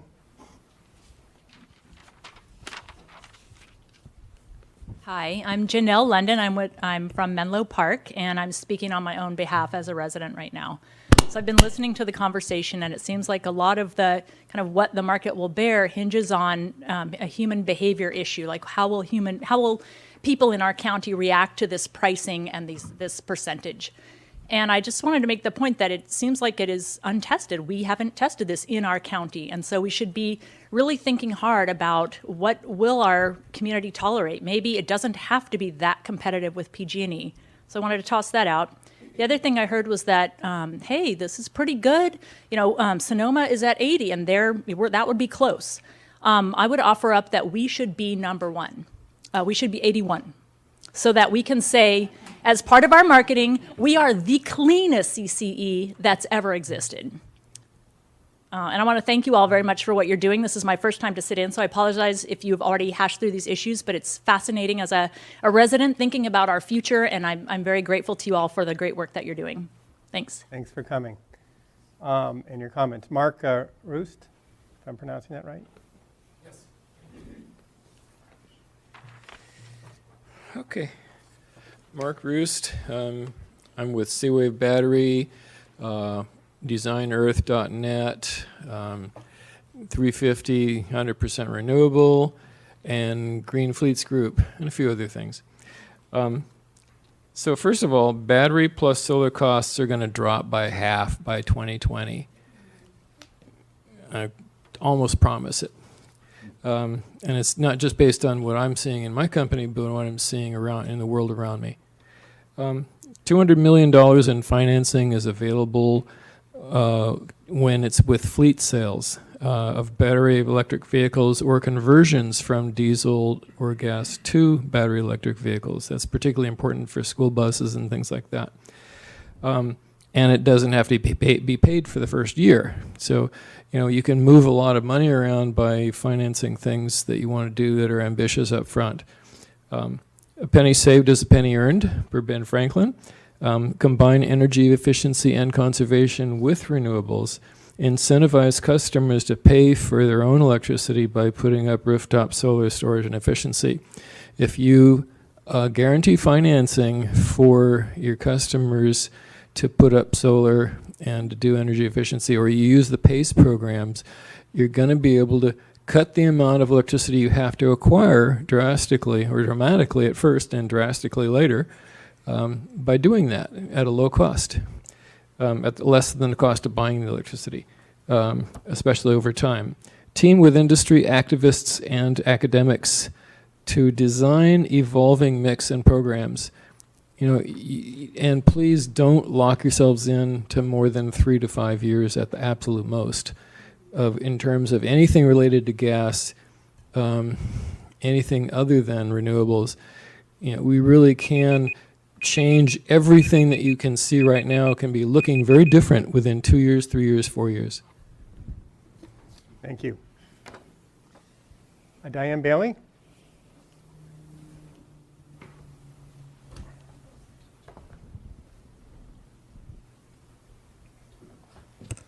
Good evening, board members. My name's Diane Bailey. I'm director of Menlo Spark. and you've heard a lot from me before, so I'll try to keep my comments brief. I really very, very much appreciate the discussion here tonight. I think it's a really thoughtful discussion, and it's excellent to hear so much support for greenhouse gas-free power or carbon-free power. Last time I talked to you, I invited PCE to join the 100 Club. Doesn't that sound cool? Sounds like something we all want to be a part of. You know, it's about 1,000 mayors committing to carbon-free power, renewable energy, and so many cities, so many subnationals, so many nations committing to weaning their power from fossil fuels. This started really last December in Paris with the international climate negotiations, and it's grown so much. And I ticked off so many cities last time. I won't do that again. I'll just invite you again to join the 100 Club. But honestly, 75% carbon-free power is an amazing thing, and we should all be proud. But I encourage us to strive for more and keep striving for more, keep going until we reach zero carbon, fossil-free power. Let's not be complacent with the 75%. It is a great start, but as Janelle mentioned, let's go for 81% and be as clean as we can be. Let's take that leadership role for clean power. I have a couple of requests and discussion points that I hope can come up a little more. And one is on the contracts that came in, the bids for the RFPs. Could some of that summary information be released to the public so that we can see some of this information and be better able to discuss it? I see that I'm running out of time. I've sent a lot of my comments in writing. So I think I just want to note quickly that I support the recommendations from James Talia about the rate structure supporting all electric homes and sort of mirroring what we have for EVs. And I hope that could get consideration. And I look forward to working with you as we strive together towards zero carbon power. Thank you, Diane. Lisa Altieri, and then our final speaker will be Margaret Lee. Is Lisa still here? Oh, sorry.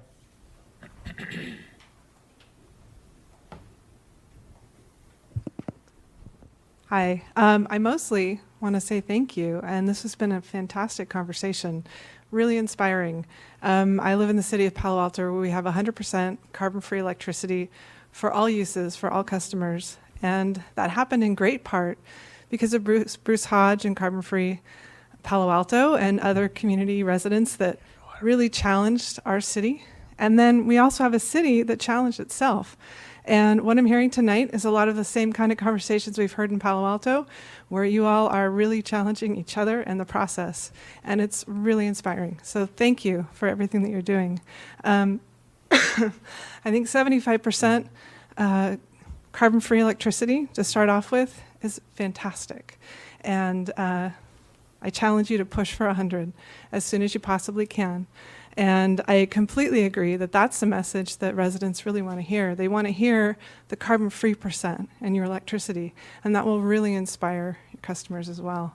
So thank you. And I also want to echo what James said about incentivizing as soon as possible fuel switching in your communities and encouraging people to go from natural gas to very efficient heat pump electric heating for both water and home heating. So thank you. Thank you. Thank you for joining us tonight. And Margaret Lee.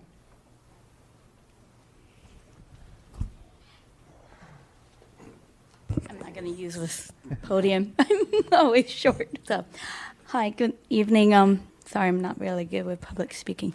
My name is Margaret Lee, and I'm a civil environmental engineer. I'm so excited about this. I waited so long. Oh. And hooray for Paris Agreement. I think 2016 is the year we are going to really do it. I left the environmental consulting field because I got frustrated. And I went to work for SFPUC for clean water, power, and sewer now. I am on fire. I used to live in Redwood City and doing WISIT project because it's too far to commute from San Francisco. But I really loved how the movement we're doing, and to keep it short, I want to challenge each of our cities to push their residents to either work on pace, what we were talking about, put rooftop solar panels, because that's the most efficient way to cut down greenhouse gas. And STEM is the way to go. I'm from Purdue, and Purdue has some amazing renewable technologies that I learned about, and my colleagues who works for SpaceX, they're doing hydrogen rocket, fuel cell power, and I think we, as a human race, we can do so much. And thank you so much for your time. Thank you. Thanks for joining us tonight. Is there anyone else in the audience who'd like to speak? Michael?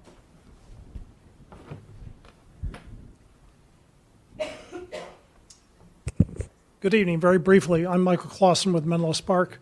I first shuddered when I heard the contracts were 36 to 51 months, but then I was relieved when I heard it was only for phase one. And I think it's really important to have both the type and the length of the contract should there be some variability there. So that gives you latitude to seize new opportunities when they come up. So I think you're doing great work, and that was a very exciting conversation you had, and I'm very proud to be represented by a board like you. Thank you. Thank you, Michael. Okay, so the action that's required tonight is to adopt the energy content target for this phase one launch. PEA has made a recommendation of 50% renewable and 75% CHG free. So I would like to make a motion. Second. Let's hear the motion. Well, great faith in your motion. It's 100%. Clairvoyance here. I'd like to make a motion that the default package as proposed by the staff be approved with the suggestion that we emphasize the GHG component of 75% if it is. yeah, I want to come back to that. I would keep that separate from this action. But I want to come back to that. So I'll just keep my motion for the original default package that staff was proposing. Of at least 50% renewable. At least and at 50%. least 50%. At least 75%. Right, and I think it's, correct me if I'm wrong, staff and John, it's not really going to be at least, it's really going to be, that's what we're going to deliver. It's at least, or is it at? Well, we would treat that as a floor, and we'd try to get as close as possible without going to. So that would be at least.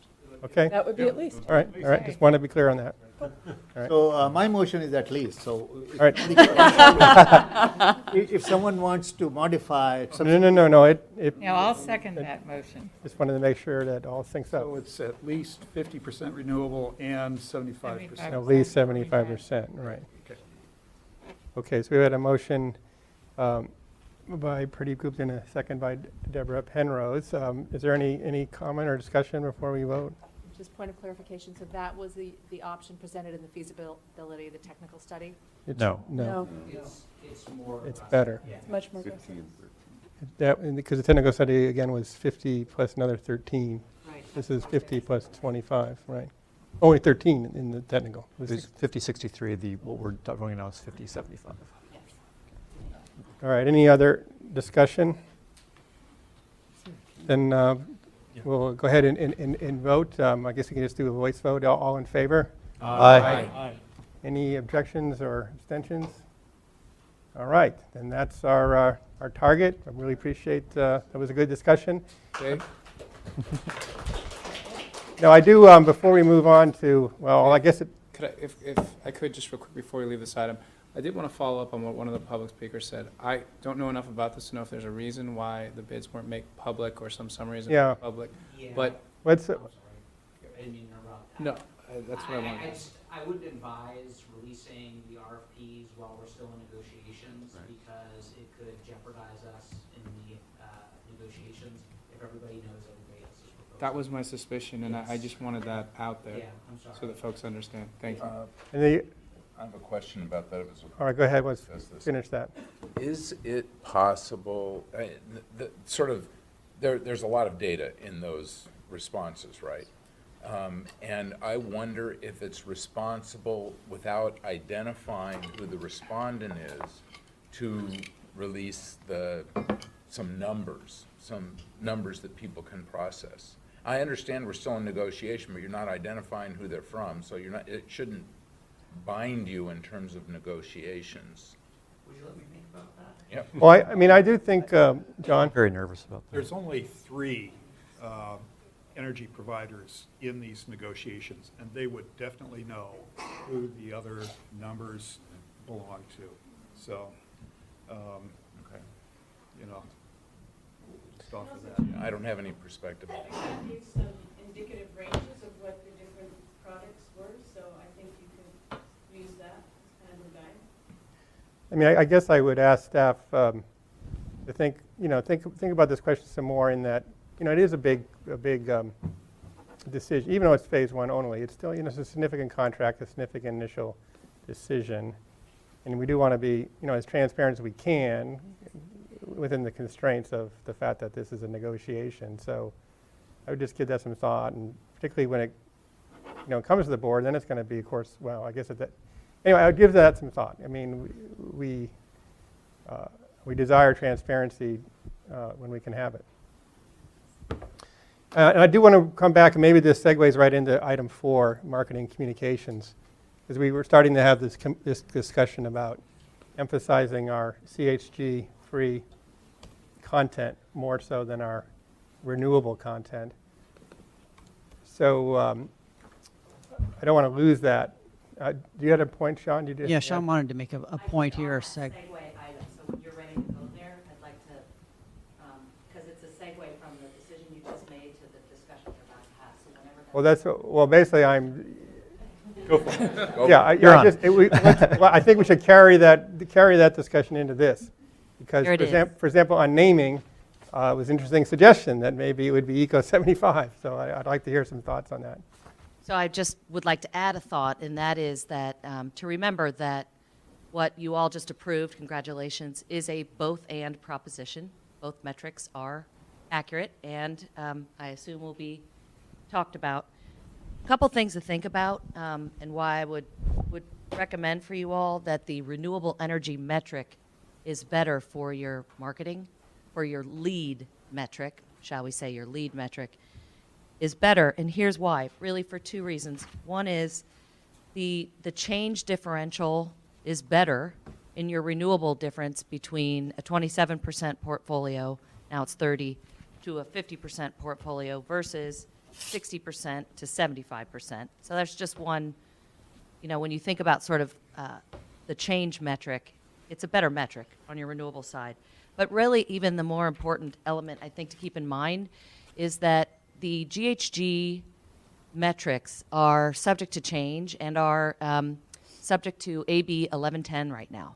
And so the way those are calculated, the methodology, it's not standardized in the way that a renewable energy metric is in terms of what's counted in the buckets and all that. That's very clarified. The GHG content metric isn't. And it could potentially change in this legislative season. So my only thought there, just for framing, is that they're both super important. You're achieving both, but what you lead with, you might be better off to think about what is more going to be more stable over time.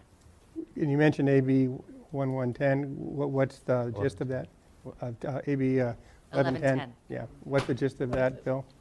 The gist of that is they are the way the GHGs are calculated is not standardized across. Oh, that's the bill, yeah. Yeah. And so there's a fight about what's included in that GHG calculation versus what's not. It could include bucket 2 RECs, it might not. So, I mean, I think at the end of the day, it'll be worked out, but it's still in flux. And so it's just one of those things that, from a marketing perspective, it could shift on you, and then all of a sudden, you're out of alignment with what's actually accurate. So it's just something, a framework to think about. Dave? Cameron? I I mean, I think Sean makes a couple good points, but I think this is a pretty complicated issue. I mean, we haven't talked about nuclear, we haven't talked about what consumers understand. I mean, for me, given the sentiment on the board, I think it would be worth having staff kind of put together sort of a thoughtful memo on what the potential trade-offs were of going with either and having another discussion about it. And I don't think we need to decide on it today, do we? I don't think so. A discussion item. I just think that the idea that we could operate have naming by pressure. saying that we have two independent targets that we're going to have to hit simultaneously going forward is probably not going. It may work for phase one, but I think it would be hard to manage.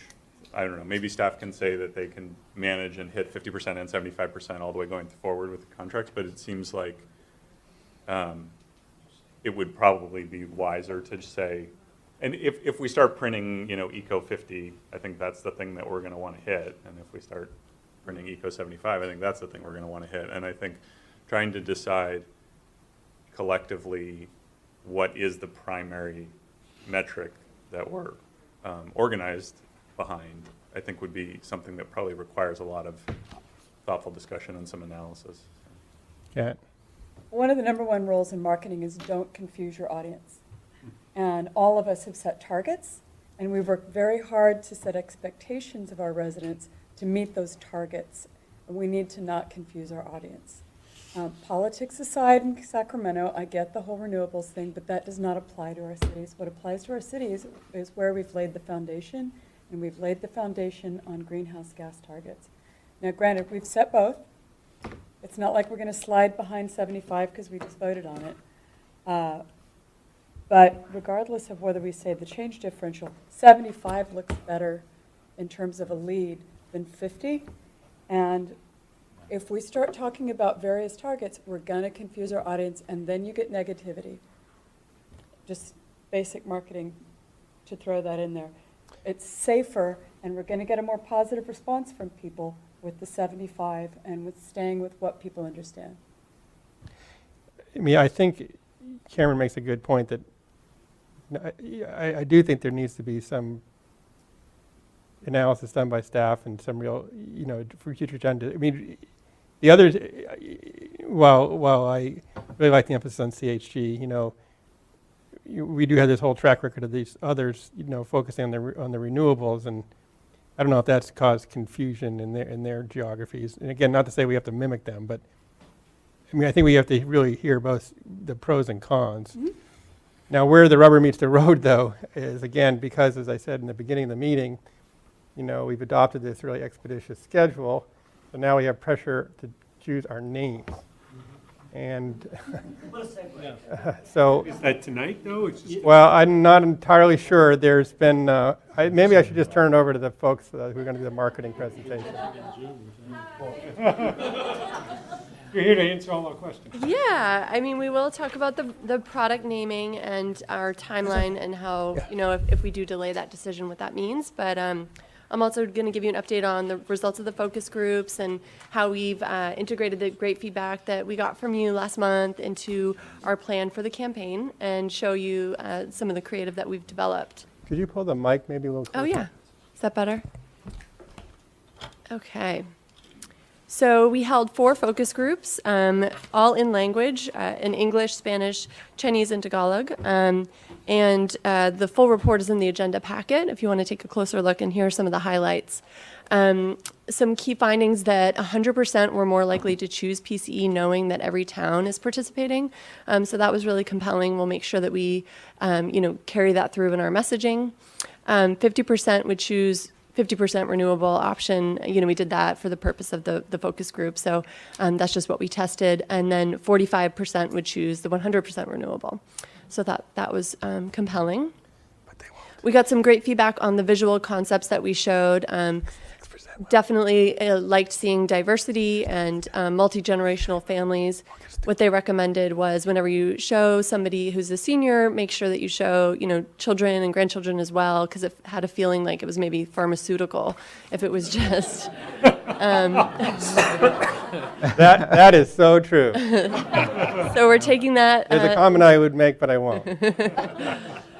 So we're taking that into our shot list, our video and photo shoot. They also wanted to see more of the environment, so rather than just close-ups of people showing, parks, people in front of their houses. So those are all things that we're considering in our locations. Some other interesting info that all groups wanted to see more information about costs, jobs, numbers, where the energy was coming from. So as that information comes available, we're making sure that it's prominent on our website and in our materials. The Filipino participants said that, you don't need to translate, that they prefer materials in English as long as you're showing Filipinos in the ad campaign as well. So we're definitely doing that. And then, okay, so now we can talk about the sub-branding. So this was the option that the focus group chose, 65% chose this. They preferred this option over the other ones that we showed.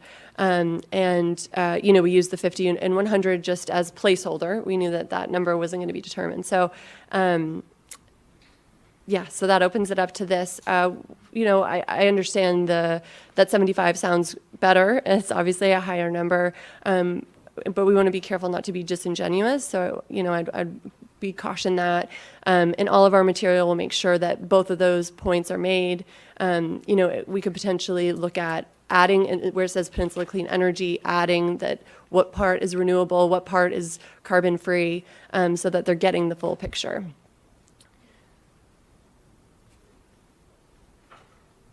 So I don't know if you want more discussion around that. This might be too much detail. For the branding, it would be. Yeah.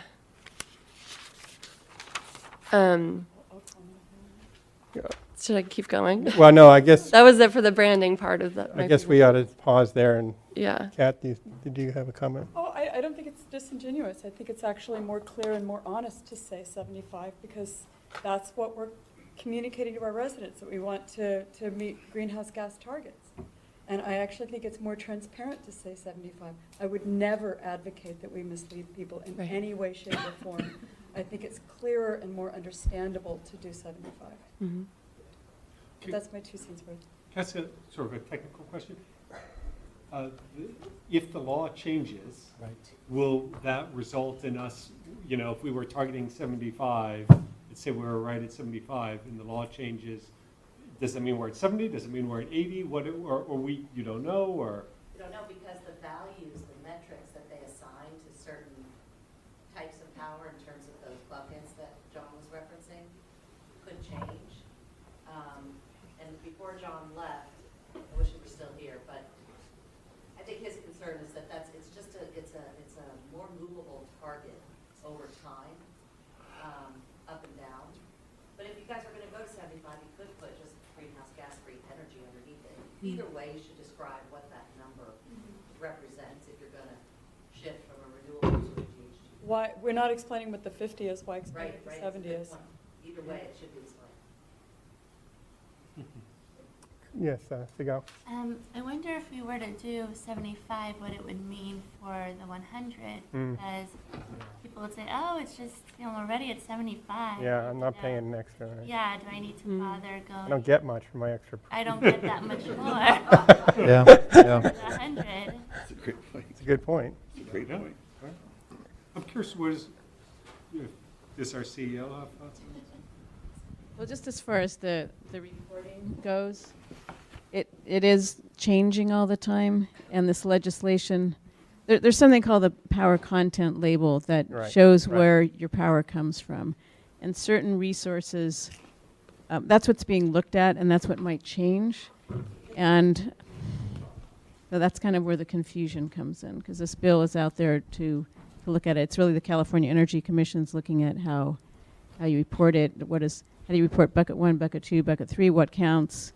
And if you're bringing in hydropower from the Pacific Northwest, some of it can be labeled, if you identify that it's from or you know that it's from a particular plant, you can call it GHG free. If it's not tied to a specific resource, then it comes in as unspecific power, and the GHG content, even though you know it's GHG free, it gets assigned a different value. So it's all complicated and it is all kind of moving around. I mean, I guess your point and John's is that if we have Eco 75, that when this, a year from now or whenever, when AB 1110 pass, we'll still have 75% GHG because it's GHG free, but the regulations may say that, well, you can only count 68% of it as GHG free. And then at that point, are we misleading our customers because we're not meeting the standard?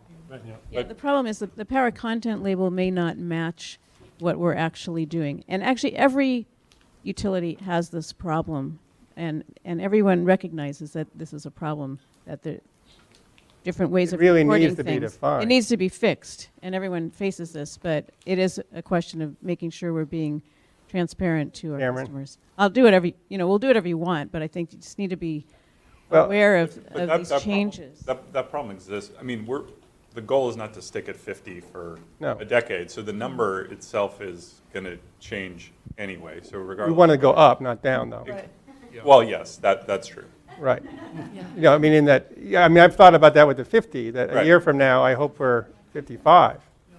I mean, But one. is the intent that it would change on the bill to say Eco 55 or Eco? I don't know. I mean, incremented every I 5 mean, I would say there's kind of an inherent problem with any number, Yeah. whether it's 50 or 75, because they're going to change. That's But right. we're not misleading the public if we do have 75% greenhouse gas free, no matter what the PUC calls it, or the feds call it, or whoever it is that's, the state calls it. We're not misleading, right? Well, we could How are we we could be misleading them? we could be If confusing we're- them, because then they get a notice in the mail from from the CPUC saying, hey, you're getting 68%, and they say, well, why are you calling it Eco 75 then? It could cause confusion. It may not. I don't know if it's misleading. That implies a negative, but it could be confusing. If you get a notice saying 68, and the product says it's 75. And one of the benefits, just so you're aware of having the number in the name, is that for multicultural audiences, it communicates something that may not be communicated otherwise. Wayne? I think Eco 100 is slam dunk. But the other maybe we might can't put a consider number in other the name default than product. number or the mid-brand This is real. or This is whatever real tricky. brand. So, I mean, there's other ways to You think it convey should be Eco 50? that type of idea without It should having be to Eco put a number. 75. So they were not locked in to this discussion about transparency, trying to meet a certain goal, certain target. As long as we're somewhere in the mid-range product or the lower range Taking the product, emphasis or off whatever it is, CHG. Mhm. and we're not locked in, but yet there is expectation of meeting certain goals. Well, the naming that received 35% of the votes was the bright green and the ultra green. So. Sigal? While I think the 75 is intriguing, I'm also concerned about the confusion between the other CCAs. Once people are starting to understand the CCA language from Peru and Sonoma, this is adding a new variable that may add to the confusion. But I do think that in the branding and the outreach materials, we could emphasize greenhouse gas more than it currently is. And Yeah. talk about more, I use it as an educational tool because renewables refer to a lot more commonly than greenhouse gas. Yeah, no, we aren't making that distinction yet in our materials, so that's definitely something we want to make prominent because it is a benefit. I don't think we should be restrained by what other people do. We market the best for what's best for our residents and for our corporation, for lack of a better word. How would the branding work if the top one was Eco 100 and everyone understood this, and this is, to Wayne's point, but the earlier one was had some other name that was flexible, because it'll always be something less than 100. Like earth-friendly. Light green or whatever. Just like, earth-friendly. Prime. Yeah. Eco Start. We did test other names like Eco Start and other, and nobody liked those at all. But So but they're not going to like the name if it causes them to get confused. That's Right. for sure. The second choice was bright green and ultra green. I mean, for the Well, I'd like to go back for the timing for a second. Products. I guess I'm looking to Jan and Sean and Jim. We're on this super expedited schedule.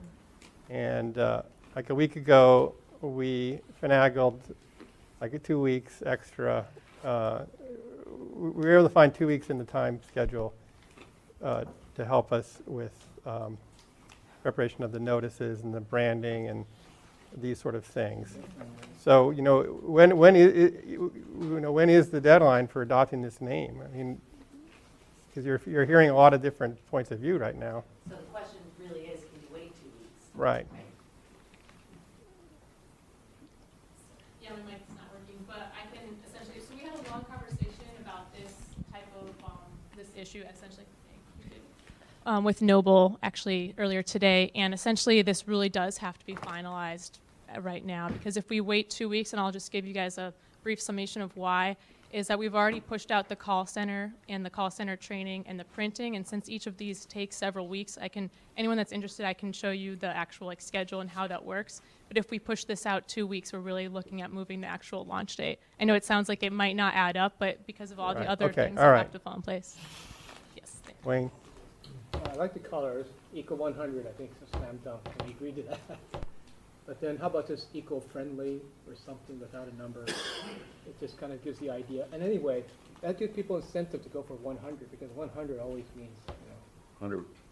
Yeah, so you have, and then it's like, do I just want to be eco-friendly or do I want to be eco 100? All right, I think we have three choices. We can either stick with the Eco 50 with its drawbacks. We can go with the Eco 75 with its drawbacks. I got to say, as much as I want to focus on CHG free, I'm pretty nervous about that. Or the most difficult choice would be we just dream up another name like right now. I think the third choice is the bright green and ultra green. Yeah, so I mean, I would... Oh, you think the third choice is just... I would add, given that we tested it and we have market feedback and it was the second choice, if we believe that this doesn't work for us for the reasons that we talked to, probably the most reasonable thing would be to fall back to our second best option, which we tested and got feedback from the market, which you guys think is viable. Mm-hmm. Which gives... You're referring to, what are you referring to? The bright green and ultra green. Yeah, which is flexible enough to be able to... It certainly is, yeah. I would not advocate for trying to wordsmith it in the room at 9 o'clock on a Thursday. So. I think their point's well taken. Yeah. So I think those really are our three choices. The nice thing about Cameron's suggestion is it's expensive to change your branding. Right. And we're talking about changing our branding. And you talk about lying. That's going to move. If we're worried about being absolutely accurate, the 50 is going to move. And so it's going to move, we hope, quickly, not backwards. And so it's always going to be misleading. And I said this 2 meetings ago, and it's expensive to go back and rebrand everything, and it's confusing to go back and rebrand. Wait, it was 50, now it's 70. What does that mean? It's more expensive and it's more confusing. So I don't know, again, if Sean or Jan or Jim or Carolyn want to weigh in on going with the runner-up choice. I mean,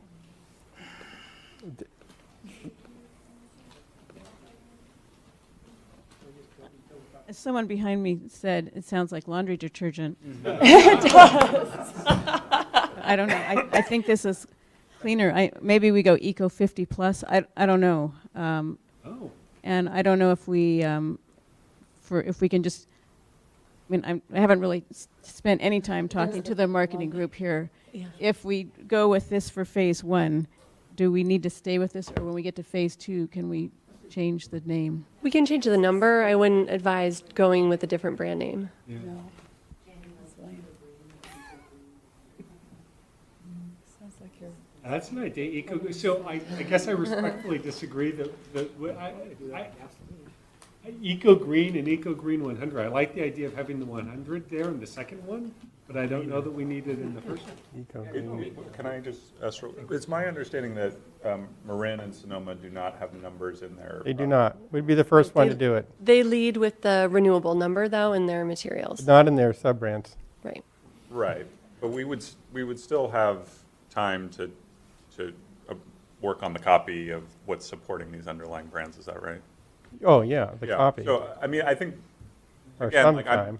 Maybe not, Carolyn's saying. I know people aren't maybe that excited to go with the second choice, but there's a lot of precedent for it, and it does create a lot of flexibility, and so. Is that a motion? So we leave before? I don't know. I'm sorry, we do have a public speaker. Maybe Jan Butts can fix this. You got two. It's up to you, Jan.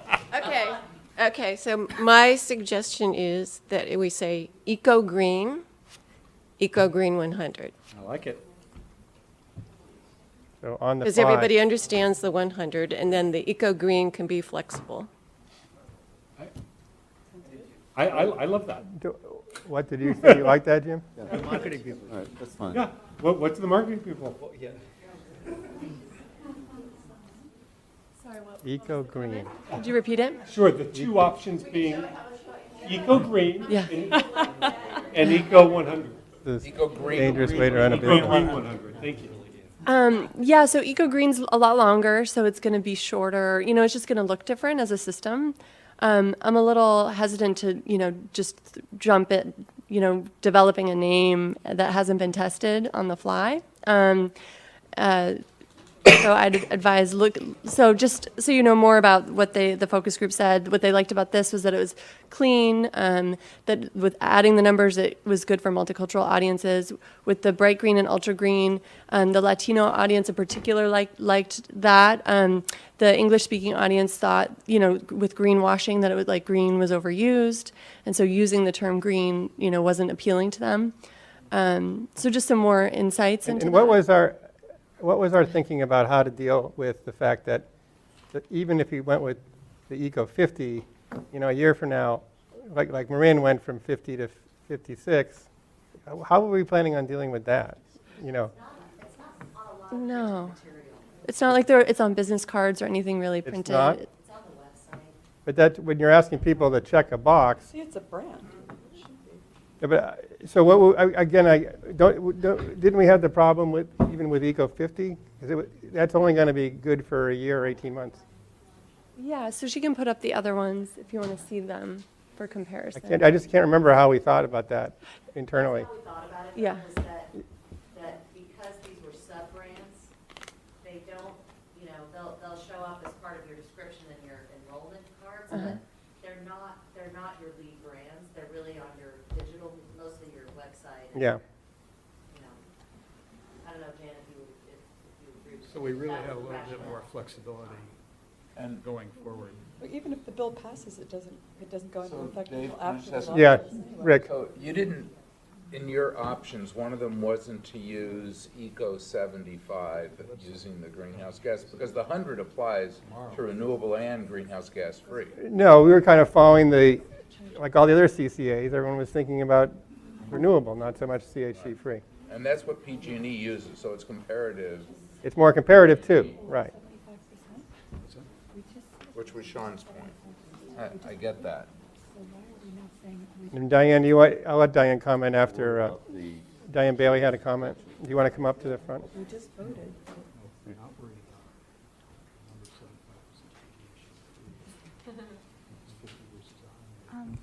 I just wanted to voice concern about using the 50 because it is a moving target and suggest going with eco without a number and eco 100.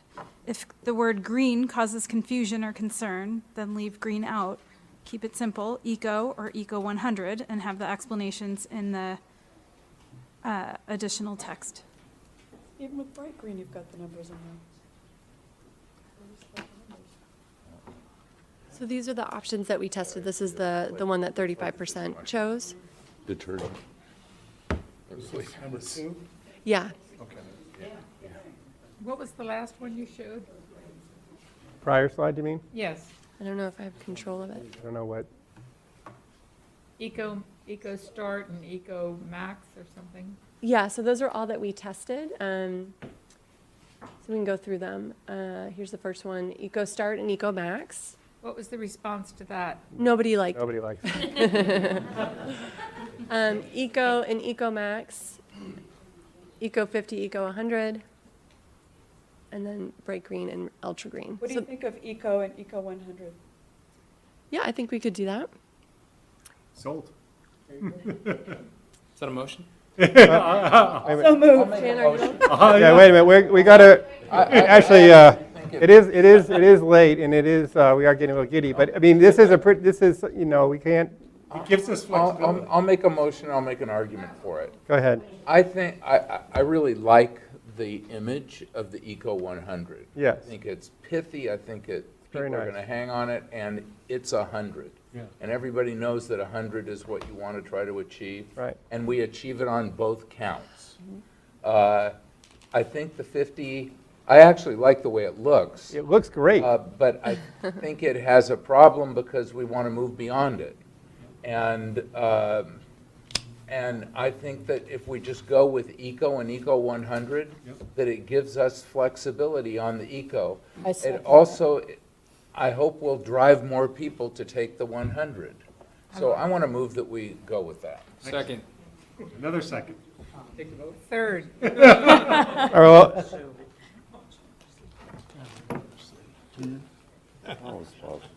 well, okay, we can still give staff direction here. We're giving staff direction, technically. But you know, again, the view of our new CEO and the people who've been working on this is very important. So, you know, Jan and Carolyn and Circle Point, you know, how does this all sit? Eco and Eco 100. Because, you know, I mean, typically, Yeah, it's not as balanced, of course, and it doesn't say as much information. Like Eco 50 Plus was an interesting idea. Yeah. But I think that it's a possibility as well. How about Eco Plus Yeah. Yeah, and it's just Eco 100? Plus. They're both positive. Yeah. But that could confuse people if it's more than 100. Yeah, right. Like- Yeah. Cameron? I mean, so I would say, from my perspective, the direction is that we don't want the 50, Right. and that staff should run with something else. But leave the Eco. I mean, I'm agnostic on that, and I don't think that there's consensus around it, and I. Yeah, I'm a little. But I do trust the professionals to. I based on think based on that the would be a focus good group. way to go, is that our direction would be to lose the 50 and come up with the best name that they think that they can. Which could be Eco and Eco 100. John? Or How difficult is it to change the 50 to, you know, whatever it becomes, 52 for phase 2 and 54 for phase 3 and so on? Yeah, no, it's very easy. It's just updating the number. Since it's on the web, it's just updating the assets. A We'd little be, clunky, Eco 52. But it's highlighting something else. because we'd be That's what they have a sending new problem. notices anyway. It's not like you're wasting printing or anything. Can I tack on to what Cameron said? I think actually what I would suggest is that not just the direction be that 50 go away, but that any number go away in the first one. I think that's kind of what I'm hearing. Yeah. Except Except 100. No, I mean in the first one, not the First second one. one. We're only Yeah. talking Second about the one. first one. I agree. I agree with that. And have it be direction to staff. Okay, yeah, it has to be direction of staff. I am pretty nervous about just declaring right now that it's eco. Okay, I'd like to, I think we've given the direction, and Okay. I think we have All right. gone through it pretty thoroughly. Okay, so we'll follow up with Jan. So just to confirm, Eco 100, everyone likes that. Yeah. The first one, eco, either eco, but not a number, something, eco green, eco. Or even something, Eco Smart. or if you think it could work without a different word than eco, if you think, I think it's kind of hard to come up with a name. Exactly. yeah, it's hard to Yeah. come up with the name on the fly. Are people okay? Would people accept the bright green, ultra green option, or were people concerned We about like the that? 100. No, we like the 100. Okay, that's good to know. Okay.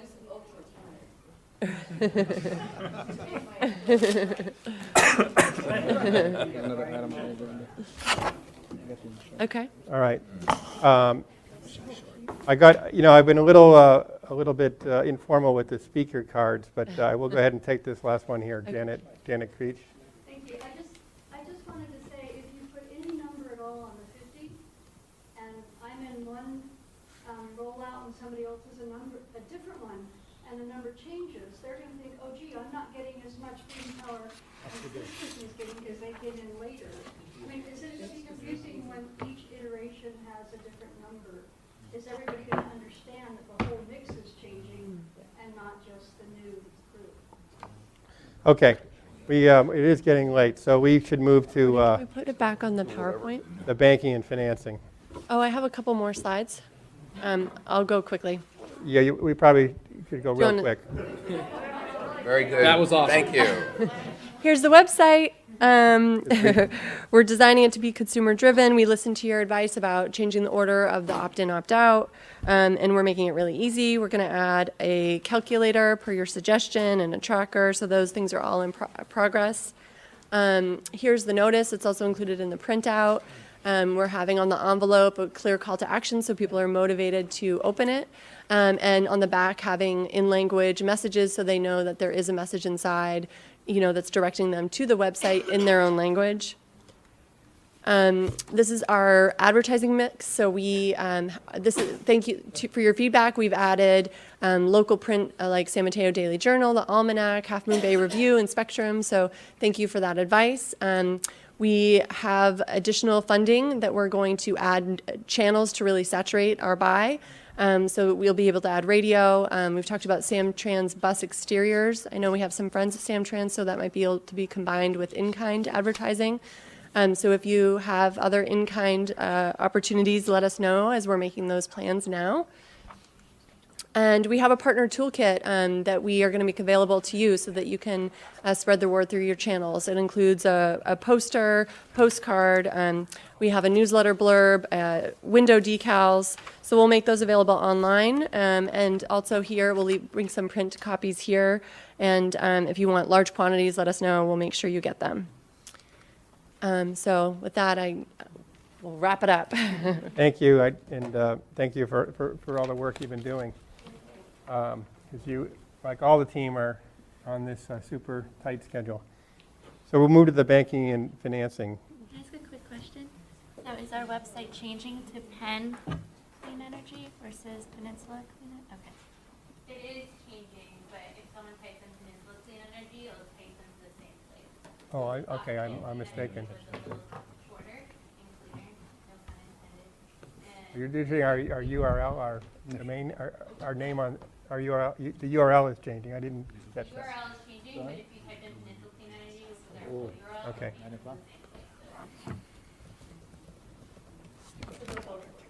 All right, let's move to Mr. Bohanner. Good evening. I'll make this brief since the hour is late. I'm Mike Bolander with the Office of Sustainability.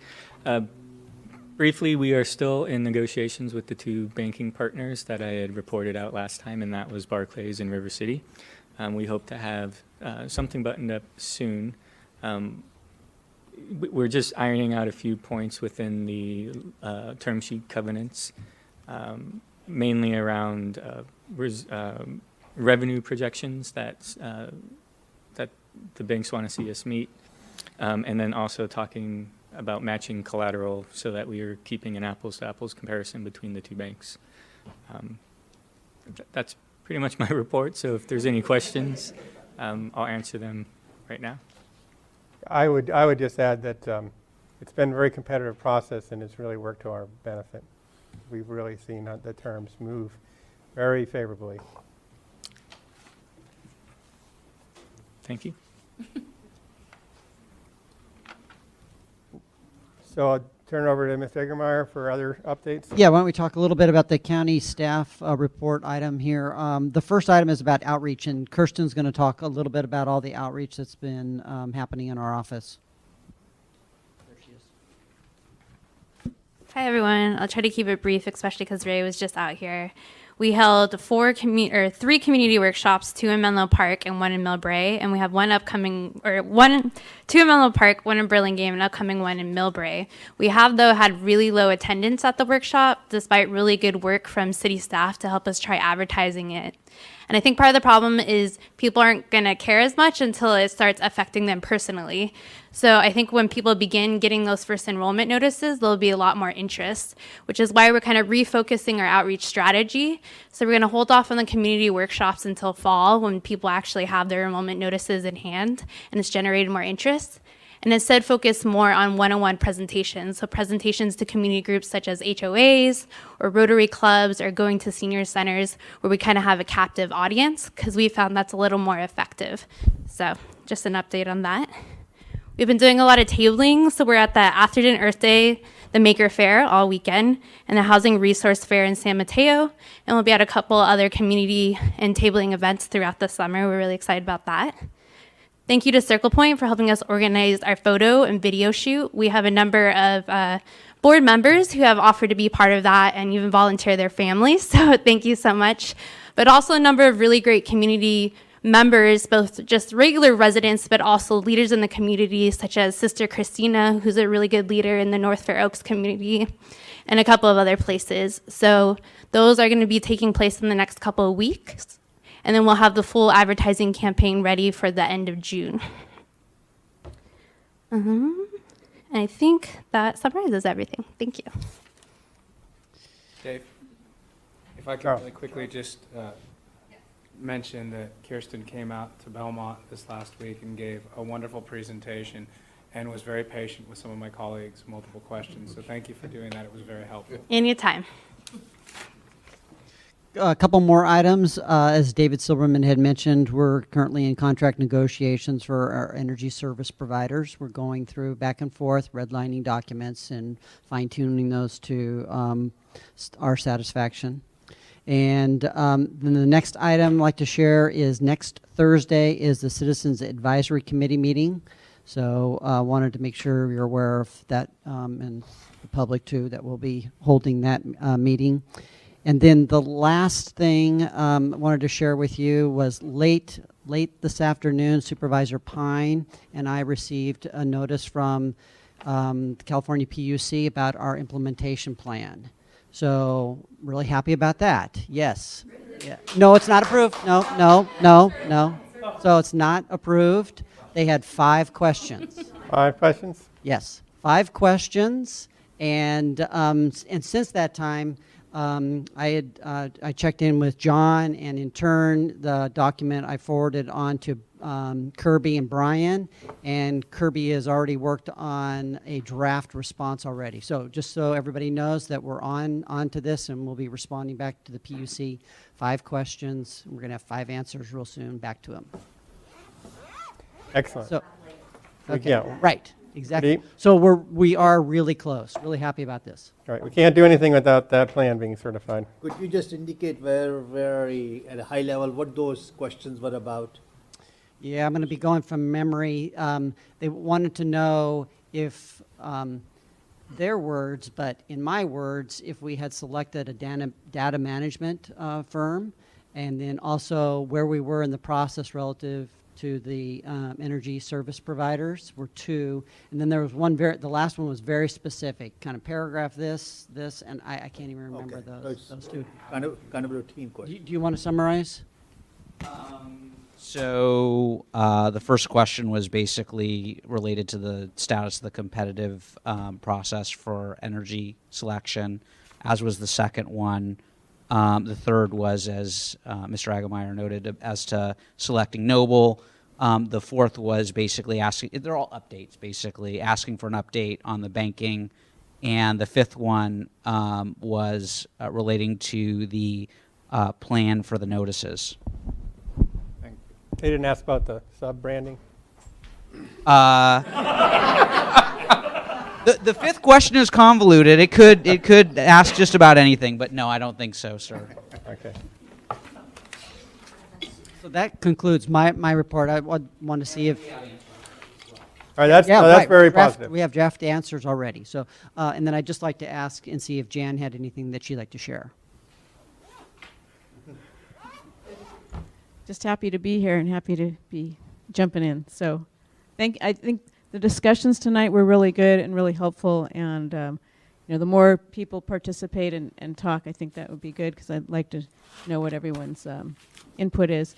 And I think Dave and I are going to try to set up lunch with everyone, not all at the same time, but individually, go to your cities and meet with you, just because I'd like to get to know you and understand really what your city's about and what your particular interests are, so that we make sure we're providing the information you need. Fantastic. So that concludes staff report for this evening. Okay, any announcements or final comments by board members? Well, I was going to share with you, because I was asked to let you know if we did choose. The City of Menlo Park has decided for our municipal accounts, for our city buildings, we are going to go 100%. Fantastic. Because we think that it's the right thing to do. If we're asking our residents to go 100%, the city should lead the way. Great. We did send an email out this week about that, and basically, when you boil it all down, if a city were to choose to go 100% green for their municipal accounts, they would pay approximately 5% more on their total bill, on the total bill. 5 or 10 more percent. 5% more on the total bill. 5 to 7. Yeah, well, on the generation side, it's more. Oh, okay. So it, In other words, depending on the final numbers that come. but as you think, I'm hopeful that most of our cities will. Can you clarify that? Is it would be 5% on the total PG&E bill, or just on Total bill. As plus or minus. I mean, just to kind of give you a order of magnitude. Okay. Oh, yep. I think, I know we went over this a million times. I think it's 5 to 8% more on the generation side, therefore 2.5 to 4% more on the bill, if assuming the generation is half of the bill. Okay, yeah. 2.5 to 4% more on the bill. I'll defer to you, and I apologize. Thank you for. It's confusing. So why don't you say it one more time? 2.5 to 4% more on the total bill. Okay. So the point being that it's a relatively modest amount for a city to pay, but it would send a very powerful signal, I think. Any other board comments? Welcome to Jen. Yes. All right, well, very good discussion tonight, and appreciate everyone's time. All right.